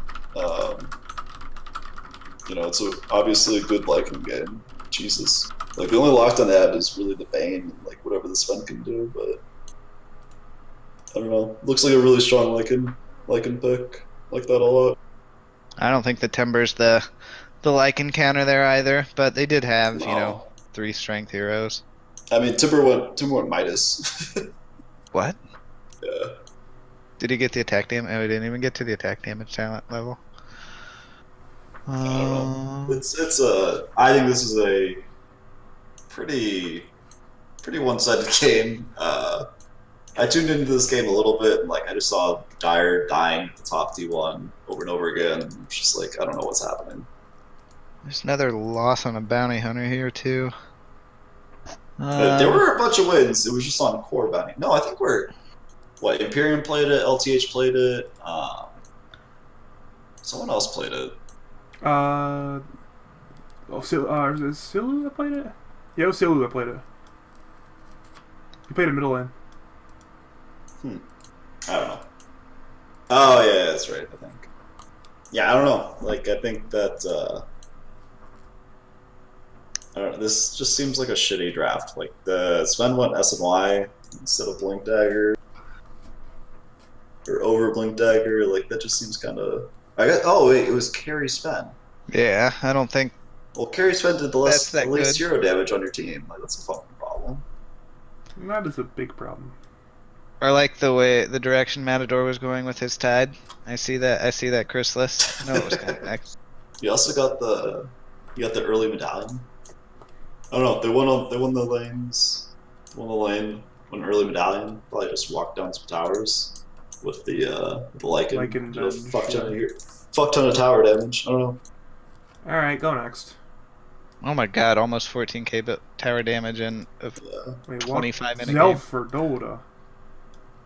Okay, go next. Let's go to this Vadatage's up against Schmurda series. Looks like we have a 2-0 for Vadatage's. Hitagi Mina with quite the good Troll Warlord game. Pretty good Doom game from Walrus too, it looks like. And Ember game from Daywalker. Hitagi Dota. Period. So as a Hitagi Dota expert, what are your thoughts on the series here, Redondo? I mean, I'm gonna steal what Sasquatch told me to say. He said Troll versus two melee offlaners is very strong. You had Troll and Bane. That really kind of gets Hitagi going from the mid lane or from the safe lane. I think if you secure his farm, like you're bound to have a really strong game from him. So like he's obviously one of the more consistent players. So consistent that he got picked 10th overall. Is that E-Rock? It is E-Rock. That is E-Rock. Yeah, he stood in for BMTS, who had a broken computer or something. I don't know. I think he had like a graphics card problem. He'd like fix that. So yeah, I have no idea. He went Hood, Boots of Travel, duels, which sounds fucking weird. I don't know.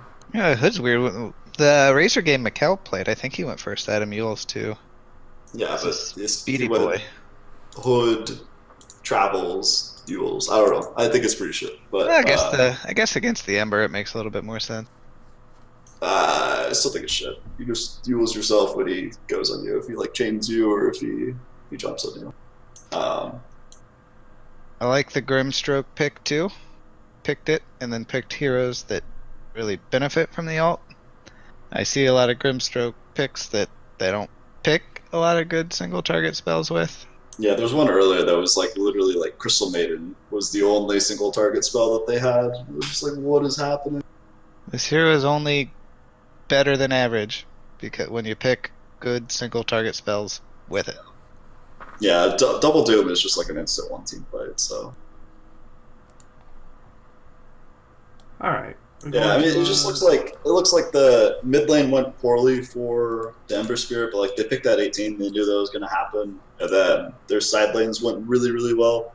Itagi had a solid lane, and then Walrus slowed down Schmurda's best player in Schizo with the Doom pick, and then all you have to do is Doom the CK, and you win the fight, and you win the game, right? So playing Doom laning into a strength core like a CK also feels really good. Yeah, it sucks that I can't play that hero. Why? It's easy. Just press E. Look for a satyr. I can win the lane. I can't win the game. It's a problem. Dude, ask me what item you will buy. I spam Doom, dude. Just tell me exactly what item to buy. I will tell you.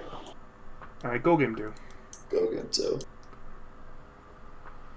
Another win for Vadataj. It's another one-game death from Itagi. Another lost lane into great game from Daywalker. It's the first support Lina. That is a hero that I wanted to play when I was playing 4. I think the hero's really underrated as a 4. You want to be like booty like Judge Judy? I want to be like big mega retard or whatever his name used to be, and now booty like Judge Judy. Yes, I wanted to play some four Lina, just because like you have such a high uptime on your ultimate. It's just like a free kill wherever you're going. You don't have to kind of rotate through the jungle and through the lanes killing shit. You just go and kill a hero every 70 seconds because your ultimate is on such slow cooldown. Man, you I think it's really strong. You want to just be like Dumb Gate Idiot 69? So that's what it was. Dumb Gate Idiot 69. I apologize. I just went through his name history as well. Those are the two standouts. He's fairly interesting. But yeah, no, I think that that's an interesting pick. I'm surprised they opened with it too, and that was their dual lane. So like, Lina can harass from range because she has like the longest range in the game, other than maybe Clinks right now. And then once DK gets the levels, you just stun, and then they fucking die to LSA. So surprised that the lane went so well for Schizo and Drayden. Dude, build is actually so bad on CK. What the hell? Just sometimes you gotta get a basher though. What's the problem? He has Echo Saber with the current crit and a basher. What is he actually doing with this builder? I have no idea. I don't know. At least he knew to buy the Midas.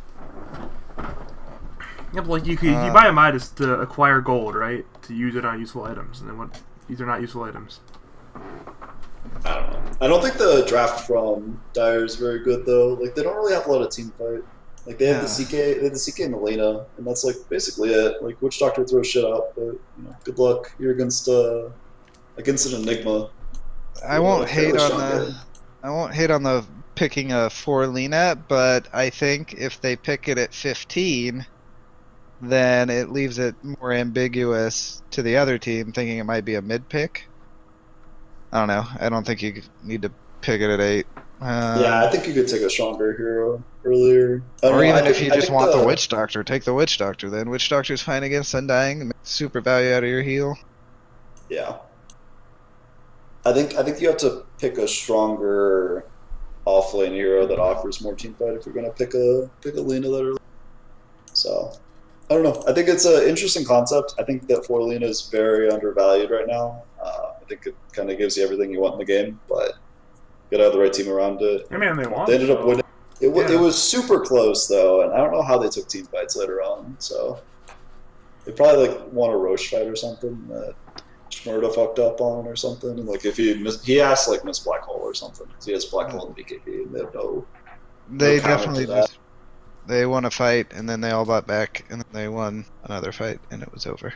Maybe. Yeah. But oh my god, that was a 15k. Look at that spike at the end. Yeah, that's what happens when you get 2 team wipes in the entire enemy base. Or some towers or something like that. They didn't have to get near Axe, but I assume they started balling down a lane. It's like, alright, GG, we're done. Yeah. Let's go next series. Last series, actually. It's interesting because normally you have a 2-game series in RD2L, but we're missing a game, and I'll explain why for those who are not in the loop. See, there was some issues finding a stand-in for Guardian's team, and their stand-in didn't show up in time, and then it was so late that it was past 20 minutes, and 20 minutes is the point where the enemy team can declare a forfeit win. So Blackout's team declared a forfeit win, and they played this game. And this is a bit of a Dota game right here. I mean, this is a real interesting goal graph. You look at the goal graph. I don't know. What do you talk about this game here, Redondo? Who is this guy? The guy who stood in Bray Bray? You say a PST He's some a player. PST, yeah. I think he was in... Was he in the Potato Tier Mini? No. Divine 5. His name sounds familiar. He's definitely a PST Sun player, but he is, I'm just curious. It's not like he owned or anything. Like, he did fine. Guardian played his best hero in the Phoenix. Strider obviously the standout performer for this team, had the best game. I just want to really highlight Guardians Phoenix play. Did the second most hero damage on the team as the position 5-ish, 5.5. And then this is the second series where I've seen Blackout put we on a fucking weird hero like Safe Lane Sven. Did a really good job. Did the most hero damage on his team, almost in the game. But I don't think Sven's a safe lane hero right now. Just straight up. Maybe they thought they were going to play it off lane and then decided Tide was a better pick, but and then they go, I don't know. Welcome to 2019. Sven Carrot is not viable anymore. They didn't even hide the Tide Hunter at all. Like they picked it right after the Phoenix pick, like Phoenix Tree. Like that's really hard to team fight it. Yeah, that doesn't change. That doesn't be like, oh my god, Tide's a great hero because they have a Phoenix now. Yeah, I mean, I guess like you need a super strong team fighter. Like I don't know, you can't pick a safe laner that's going to offer that to you. Ursa wasn't even banned. You could have picked Ursa. Yeah, I mean something. I don't know. Lifestealer I ignored too. Yeah, I think maybe Octane's team, maybe Blackout's team thinks a little too highly of the Grimstroke. I know they've been first phasing that basically every game. That is a move classic. Whoa there, Howdy. Your voice is a little robot, sir. Is that better? Worse? Redondo, you hearing this? Yes, he is robot-y. I don't know. I think it's you don't put your best hero, your best player on Tide Hunter, especially when he's gonna go Vlad's pipe Greaves. Like, it's hard to go make shit happen when you have that item build. Also, I don't really like the pipe for what it's worth. I think that's pretty useless against the enemy team. All right, is that enough for the ultimate game of the week? Yes. Any other okay, let's go into the predictions here. Let's go into predictions. There we go. So we have we're going to go from the screenshot I put in the BRR chat. We're going to go from top to bottom, or bottom to top in terms of order there. So bottom to top. Okay, that's fine. We're going to start with Shmurda Sick Boy and then end with Trav2s Empyrean. We're going to start at the bottom and go to the best teams. Okay. Okay. So go ahead. Obviously we are a little late at this point, so we're going to keep the actual reasoning to a minimum. We'll start with Shmurda Sick Boy though. Redondo, what's your conclusion there? I have it 2-0 for Shmurda. I think Schizo is the best player on the team. I think their drafts have made a little bit more sense in general. And Sick Boy's team just had a stand-in for their mid pick or for their first pick.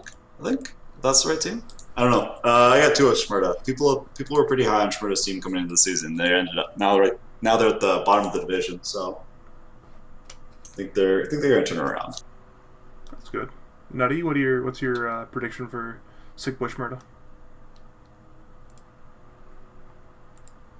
Nutty has no prediction. GG. Hey Nutty, you there, buddy? I'll agree with you on this one. I think Shmurda also will win 2-0. You're currently not able to locate our nuttiest of pizzas, but alright, apparently he's having difficulty reconnecting the voice. I'm going to relocate the server real fast, and hopefully relocating the server will fix the problem. I'm going to relocate it from US East to US Central, and hopefully doing so will fix our problem. But if for some reason we can't fix the problem, you put your prediction number in the Twitch chat, and we'll hopefully try to predict why you did that. So, can you hear us now, Nutty? He's on Discord. Now he is. Alright, is he back now? Alright, so meanwhile we're waiting. What's your prediction for Soundproof versus Bye? Do you think Soundproof can beat the Bye? Soundproof versus Bye.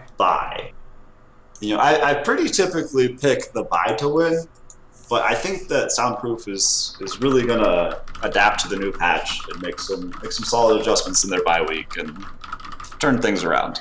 What do you think? I get it 2-0 by or 2-0 Soundproof. I mean, Soundproof, they've had some wins recently. They're coming off a couple wins recently, and sure, they lost their most recent series, but keep in mind, Bai did the same. Bai also went 0-2 in their most recent series, so I got Soundproof too. Alright, so Nutty said 2-0 for Schmurda. We're going to do it in that method. We're going to type it in the Twitch chat and hopefully it gets back. Lord. You wanna, okay, I messaged you something in Discord. Please read it. It's in the VRR notes. Alright, let's, want to pull Trav. Oh, okay, why not? Goodbye, Nutty. Nice seeing you, Nutty. Have a nice night, sir.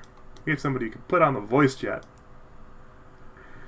You can continue to try to connect, because I do want to hear your thoughts on the matchups. Right. Like, you did win the last ones. Also, Lone Wolf, please bother Badger and tell him that you would like to be on the VRR. You earned it. You did not cheat in the week that you got, like, 19 right or whatever the fuck you got. Please bother Badger, bother me. You deserve to be on. Thank you. We will get you in. We are joined by another predictor. We're joined by Trav2s. How you doing tonight, sir? I'm good. I'm a little nervous. I've never been on before. God. So what's your prediction for the two series to cover? You got Smurda 2-0, you got the bye 0-2? Or? I mean, I obviously by 2-0. For Schmurder Sick Boy, it depends on BMTS if it gets a computer. I guess I'm gonna go 2-0 Schmurda. I like Schmurda's team. I like BMTS as a player, but I don't know who they're gonna have if it's stand-in or if it's BMTS. But yeah, I'd say 2-0 Schmurda. All right, so back to Jay versus Reggie LA. Reggie LA's team has a new captain finally, but Jay come off a rough 0-2 loss. What do you guys have here for this? Let's go with Travis. What do you have for the prediction for this one? I'm 2-0 Jay, but that one I'm really iffy on. I have 2-0 Jay, but like, okay, so Reggie is not playing. Is A playing? Yes. So Playmaker's gone, and Playmaker's gone. Reggie's a new captain. Reggie, who I have no idea who that is. He's like a lower MMR player, I believe. Like he was I think, one of their later picks. I am actually going to I'm going to go against the grain here. I'm going to go for a 1-1. Well, who's the stand-in for Playmaker? I have no idea, but I still want the 1-1. I'm not that confident right now in this J team, so sure. Let's go with Azumi versus Bear. I have Azumi 2-0. What do you guys have? Actually, I have problems. It's a hard one. This is a really hard one. It's funny. I think the 4-6 matchups are like stronger than some of the 6-4 matchups. Like I think RAR, Target, RAR, Azumi, and Bear and DNM are like really strong. And then like in Lemon, I think his team should be really good. And I think some of the 6-4 teams are like fairly out of left field. So this game I had let me go back to it. I lost it.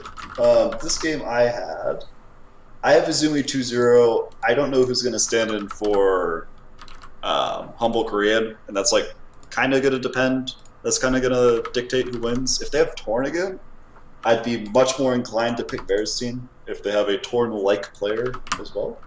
But if they go back to Humble Korean, I think Kazumi wins 2-0 just because the team is broken at this point. Travis, what do you have here for this? I mean, I know for sure that they're not playing with Humble Korean anymore, so it'll be a stand-in. It depends on the stand-in again, but there's no way I don't think if they get an equal MMR player to Humble Korean that Bear loses this. I think it's a 2-0 Bear. I love Azumi, but throughout this season, Azumi's drafts are very funky. I don't like they played Naga Medusa cores in their series this week. Against us, they played Anti-Mage with a Luna together. They just play these weird drafts, and I think if Bear gets a decent stand-in that's like Humble Korean's MMR, they're just gonna win because I think they have the strongest 4-5 combo in the league. All right, we've got a Roller up against Target. I'm actually going to go against a lot of popular predictions here. I'll take Target 2-0. What do you guys have here? I actually agree. Wow. Okay, I'm shocked. Okay, so now that I know Humble Korean is not playing, I'd like to go back and change my prediction to Bear 2-0 because I think they'll get a Torn-like player to stand in for them. So yeah. I think Prohibit's just gonna be the best player in the server, and he's playing mid now. And I think Prohibit's in mode I actually want to salvage the season, so to speak, and he'll just carry on his back pretty much. What do you have? yeah, once Prohibit hit 6 losses, he knew that he couldn't lose again, or else he might not make it. So he's gonna try hard now. Yeah. He's like, all right, I'm playing mid. Get the fuck out. I had it RAR 2-0. I think a 1-1's probably a better prediction, but I think RAR matched up against Prohibit is going to be a little bit more inclined to pick a bit more seriously, and I think that RAR's team is much more well-rounded than Prohibit. I think that RAR as a player can construct a draft that will be able to shut down a single good player. I still don't think Bambino's super strong. I don't think Target's super strong. I think the rest of the team is just not nearly as good to be able to make it up when Prohibit doesn't have a good game. So I think RAR is going to give a shit this week and actually try hard. All right, we have DNM still. What do you guys have for this matchup? Nutty has 2-0 DNM. This might be the matchup of the worst two drafting teams in the league. So I'm gonna go 1-1 based off that. It could go either. I think just whoever drafts better. I think both teams have potential to be really good in the league. I had both these teams. This is top 10 team. They're at 4-6 right now. So Still's 3-7. What the fuck? Oh yeah, that's true. Yeah. Yeah, which is I don't know. I think that's incredible that these two teams have struggled thus far so much. I have it 2-0 still, which I think is probably everyone's gonna laugh and say that's wrong, but I think that the hype's gonna be the real difference maker. I don't think DNM has a support that can really stand toe-to-toe with him. I think he should be able to dictate lanes well enough, and Cosmic Middle is a strong enough mid that he will be able to do pretty well against DNM. So I have a 2-0 still. All right, we have Lemon McSnazzy. I think Lemon's going to pick up their first victory of the season, 2-0. I don't know how much draft prepping that they do, but McSnazzy's team just didn't feel super strong, and their individual players outside of Sasquatch. And if you get him 1v1 against Rice Boy and give Rice Boy a decent matchup and give Sasquatch not Rubik, I think it's a pretty straightforward team. McSnazzy's team ended up beating Question Mark, and I think Wizard of Chaos is how they got to 4 wins. So they obviously haven't played as strong of a schedule as everyone else. So I would say this is the weakest 4-6 team in the pool. So I got Lemon 2-0. I have Lemon 2-0 as well. I mean, Chaos Knight's meta right now, and they have ICID, so it'll be fine. They lost with it, man. Yeah, I don't know. Played CK and Phantom Lance. No, they lost. Didn't they? Oh no, they lost both. They lost both. You have 2-0 for Lemon, right? Yeah, I have 2-0 Lemon. 2-0. All right. That's half of ICID's pool gone. The ICID has at least 3 heroes, dude. Come on. That's why I said half, at least half. If you want to give him a 4th, you can, but Luna. All right, we have Logical Matador. Nuttypizza has a 1-1. What do you guys have here, Travis? This game, I have no idea. I think it's a 1-1, and I think it's just based on who stands in for Milkshake. Because who they have? They had Sulfur as the stand-in this week. Yeah. Yeah. So it depends if they have Sulfur again. I don't know. I'm just gonna go 1-1 to be safe. It's really hard to predict these lower games because everyone's missing a player on the shitty teams. So it's who's standing in for them. I have it 2-0 Logical. I think I've overrated Logical's team the whole season, but I'm gonna die on that hill, I guess. I don't know. I think he's a much better mid than Action Jackson, and that's kind of where Matador / Milkshake's team has made their money. Is Action Jackson playing really well mid and winning matchups and kind of snowballing off of that. So I think that Logical's kind of the counter. I don't know. I hope he doesn't play Invoker though. All right, we have H3 up against Noah. I'm gonna go with the 1-1 here. What do you have here, Redondo? I have a 2-0 A-Tree. I think Noah drafts weird, stupid shit all the time, and Brightside's going to draft normal shit. I think that the patch kind of fucked up Brightside, just because he drafts very in meta and has a very good understanding when he gets time to digest the patch, but the last 2 weeks he's been matched up against Trav2s' team, who I think is just better, and then Sasquatch this last week, who I think is a very, very difficult team to draft against, and I think that Brightside's draft kind of sucked, to be honest, but it was right after the patch, so I think the extra week will help, and they'll just kind of outdraft them for wins. All right, what do you have here, Travis? I have 2-0 A-Tree. I think Brightside's gonna be on a redemption tour this week. He was very upset about last night's games, and I think they're just a stronger team overall. I do like Noah's team though, so I could see them taking a game, but I think it's 2-0 A-Tree. All right, we have Yak versus Nuttypizza.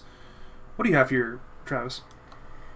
I'm just gonna go 1-1, just based on I think Nuttypizza when it's their fifth, when they have their fourth pick in, when they don't have their fifth pick playing, they're like a very high MMR team. I think their fourth pick was 4.5K, and also it's a Mylan carry who is kind of a can of worms. Like you don't really know what you're gonna get with that.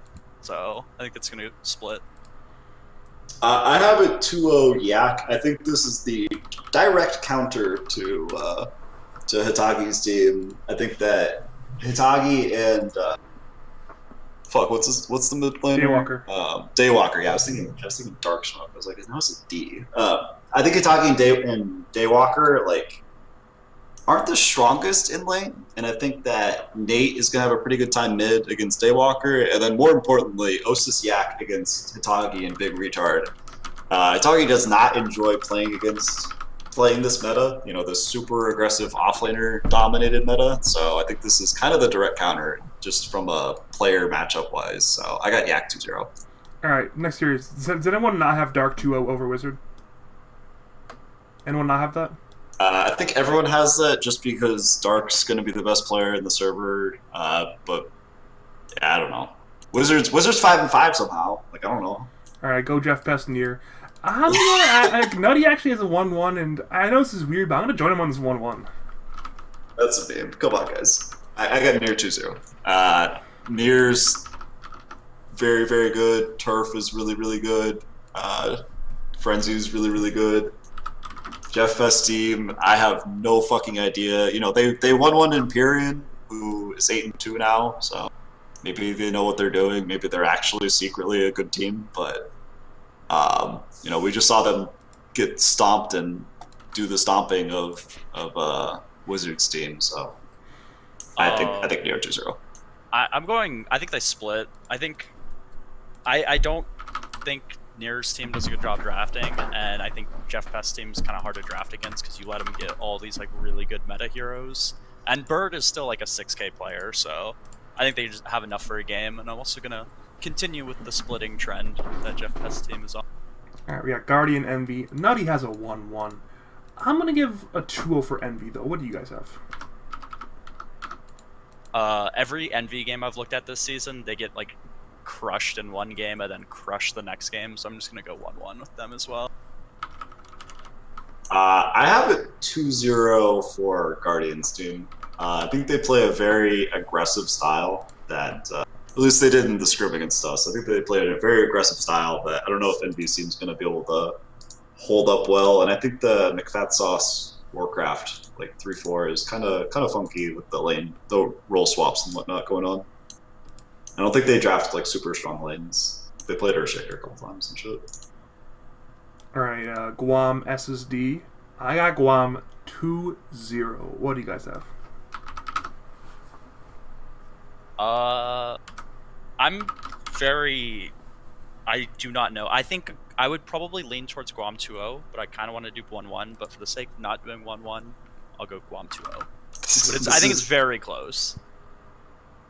This is one of my 2 1-1s, and I might change the other one. So I did a 1-1. I think it's super close. I think Kuzi's gonna get a good lane somehow. He's gonna get a good hero matchup in one of the 2 games, and he's gonna dominate. But I don't know. I respect your lack CC of 1-1s, Redondo. I truly do. Yeah, thank you. This is one of two, and I might change the second one based on some threats that I've just received in Steam messages.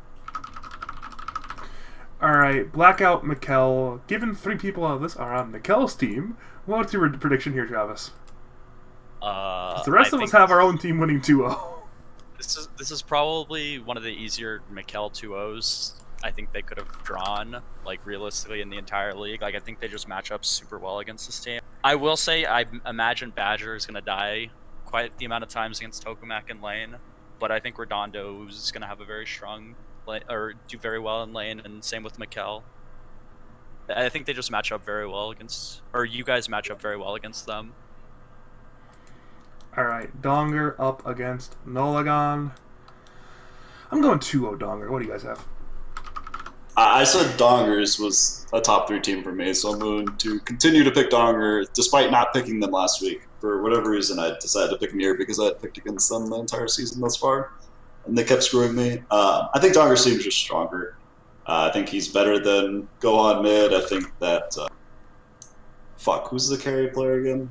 I don't remember the carry player. Like, I just think, like, 1, 2, 3, that's where Nolagon's team is strong, and I think Donger is stronger 1 and 2 and 3. Is Nolagon back from Japan, or will he be back from Japan? Fuck if I I have no idea, dude. If Nolagon plays, it's 2-0 Donger. If they have the same stand-in as last week, I think it's 2-0 for Nolagon. Ooh. So of the 2, which one are you gonna roll with here? I would say 2-0 Donger, but I think if they have the same stand-in from last week, I think it's 2-0 for Nolagon. And it'll be interesting to see how well Gohan does, because I think Gohan will do very well this series. Alright, we have a Chupacabra up against Sasquatch. Nutty has a 1-1. I have a 2-0 for Sasquatch. What do you guys have? I also have a 2-0 for Sasquatch. I think that Chupacabra, like, they're 2 really good players in K-Sigs and auto attacks, but it's auto attacks, right? Yeah, auto attacks. It's definitely auto. I was wondering if it was auto attacks or Alpaca, but Alpaca's on one of the worst teams right now. It's on Noah's team, yeah. I think that Sasquatch's team's really flexible, and I think Chupacabra plays like a pretty straightforward style with those 2 players. I don't know how big of a hero pool auto attacks has in the carry role, and I think that that's where Sasquatch's team is really, really strong. So I got them. 2-0 Sasquatch. I think I have a 1-1 split. I think I like both their teams, but I think auto attacks is good enough to pull a win out. Same with Case, and him and K6, like, very good core or sidelines, I believe they play. So I'm going split for that one. All right, we have Vinyl up against Silu. Nutty has a 2-0 for Silu. What are you guys going with here, Redondo? I have a 2-0 Vinyl. I think we should. I'm going to give them one more week. I'm going to say we need to pump the brakes on the Vinyl team is bad. I think Silu's team's kind of overperformed with what I thought they were at the start of the season. So I think that they are very solidly an above-average team. But they just won to a team that I thought they should beat. If I remember correct, yeah, they won one to Chupacabra. They won one to Envy. Like, I don't know. I think they should be beating those teams. I got Vinyl 2-0. I think I have Silo 2-0. Some of Vinyl's drafts are, like, so bad. Some of his picks, like, his picks are good, but his pick order is always baffling to me. I don't know. It'll come down to drafting, I think, but I think Silo's strong enough to win. I'm not blown away by either of these teams, either good or bad, so I'm going to go with the 1-1. All right, do we all have 2-0 Paradise CC or any non-2-0 over CCs? I have 2-0 Paradise. I have a 2-0 Paradise, but I wouldn't be surprised if CC drafts some weird shit mid and ends up getting the win. I don't know. They just beat DNM, right? Yeah, but I don't know. I don't think DNM's team is very particularly. No, I don't either. But like CC ended up winning mid against DNM, and I think DNM and Paradise are probably pretty equivalent. Yeah. All right, Travis, I have a question. Do you have your own team 2-0? Oh, absolutely. What are you talking about? All right, Redondo, do you agree with your brother's 2-0? This is so if you're pretty good at math, I did say there were 2 1-1s. So this would be the second 1-1 I have. All right, that's toxic. Oh god. And Whole City 07 is currently messaging me some threats that I'm fairly concerned about. So I'm trying to I'm thinking this through right now. I'm thinking it through about the matchups in the lanes. Ooh, I feel like I'm gonna end up regretting this later, but I'm gonna have a 2 over Travis. I have a strong feeling I'm gonna regret this a week from now, but I'm going with you 2 over Travis. I have faith in your team. Nice, nice. I don't know. Travis just picked like Bloodseeker and Tinker in a game. Like, are we sure that they're legit? I don't know, Look, that was a good Bloodseeker game, and that was a good Tinker game. Don't at me. I will say, like, I think on paper, like with how my team wants to play, I think Paradise's team matches up a lot better than ours, or a lot better than Empyrean's team does against ours. So I think going through Paradise's team, I think we have an easier, or like we should be fine against Empyrean. Obviously, I have full faith in my team regardless, but yeah, I think I don't know. Like Empyrean's a really weird player to me because he's like top 500 or top 400 or whatever. He's like obviously really fucking good. He's like 130 right now or something like that. Yeah, like he's insane. But like, you know, when I played him, it didn't really like feel like it. Does that make sense? Like on paper, your team should be better. Like Apex should be slightly better than Empyrean. Alpha should be slightly better than Smack. And Filsky and Hull City should be comparable. So on paper, you guys should be around even. At least it's not slightly favored. Don't let me down, Travis. Do not let me down. And Redondo, I just want to say I knew exactly how you feel. I played with Ice City last season. That dude did not feel immortal. Dude felt like a Legend 3 at best. Well, he is Divine 3. He is Divine 2 now, so... Yeah, that's true. That is true. He did fall. No, I don't know. Like I'm not trying to flame Imperial. Like, he's 130 or whatever right now. Like, obviously he's fucking good. But, like, I don't know. It was a really weird game playing against him. Like, I felt like Filsky was their best player in the games that we played. Well, you drafted... Filsky got his, like, signature hero against you guys. He has, like, 4 signature heroes, though. He was playing Sven last season before Sven was good. And, like, dominating. Like, it was a first phase ban last season in the playoffs against them. Or against Ear's team, or whatever team he was on. Did they ban, like, Brewmaster, too? I mean, I can't remember exactly, but I definitely remember he was getting first phase bans on Sven in the playoffs last season. We were a different team because I was not playing offlane. We had different roles, but I don't know. It inspired us to move Redondo offlane, let's put it that way. Yeah, like, I don't know. Filsky felt like the best player on that team, which, like, he's the 3rd best player on the team, like, objectively. So, like, yeah. They're really fucking good. Yeah, their Tricore is very good. I think the one issue I'll have, like, as opposed to Paradise's team, is I think it's harder to draft against. But I mean, that's not a slight against Paradise. I just think Empyrean's team is they all have very deep hero pools. Like, there's nothing other than like a little bit of Filsky's hero pool, like the Sven and the Brewmaster. Like, it's pretty hard to target ban against them or like play against them because like fucking Empyrean played like carry bounty hunter or some shit against Final and they won in 20 minutes. So yeah, I don't know. I think it's a really close matchup. I think Empyrean team is weird. I think that Empyrean, and Paradise are like pretty clearly top 3 at this point, though. At least to me. All right, so I have obviously we don't need to wrap this up now. Travis, we're gonna see you soon next week because initially we had the plans to have you on today, and then Sasquatch is available, and me being the opportunist, I was like, Sasquatch usually isn't available, and Travis is always available. So I'll move you a week. You'll be fine. But until for now, do you have any final words, any shout-outs, any cause to give to people who've already talked? I mean, it's a little toxic that I just got tossed aside for next week, but it's okay. I'm happy to be on. I want everyone who's listening to go ping Ice Yeti in chat and ask him for his emote server. He's been pinging me all day to get a shout-out for that, so I'm going to shout him out. And thanks for having me on. Redondo, as always, thanks for coming.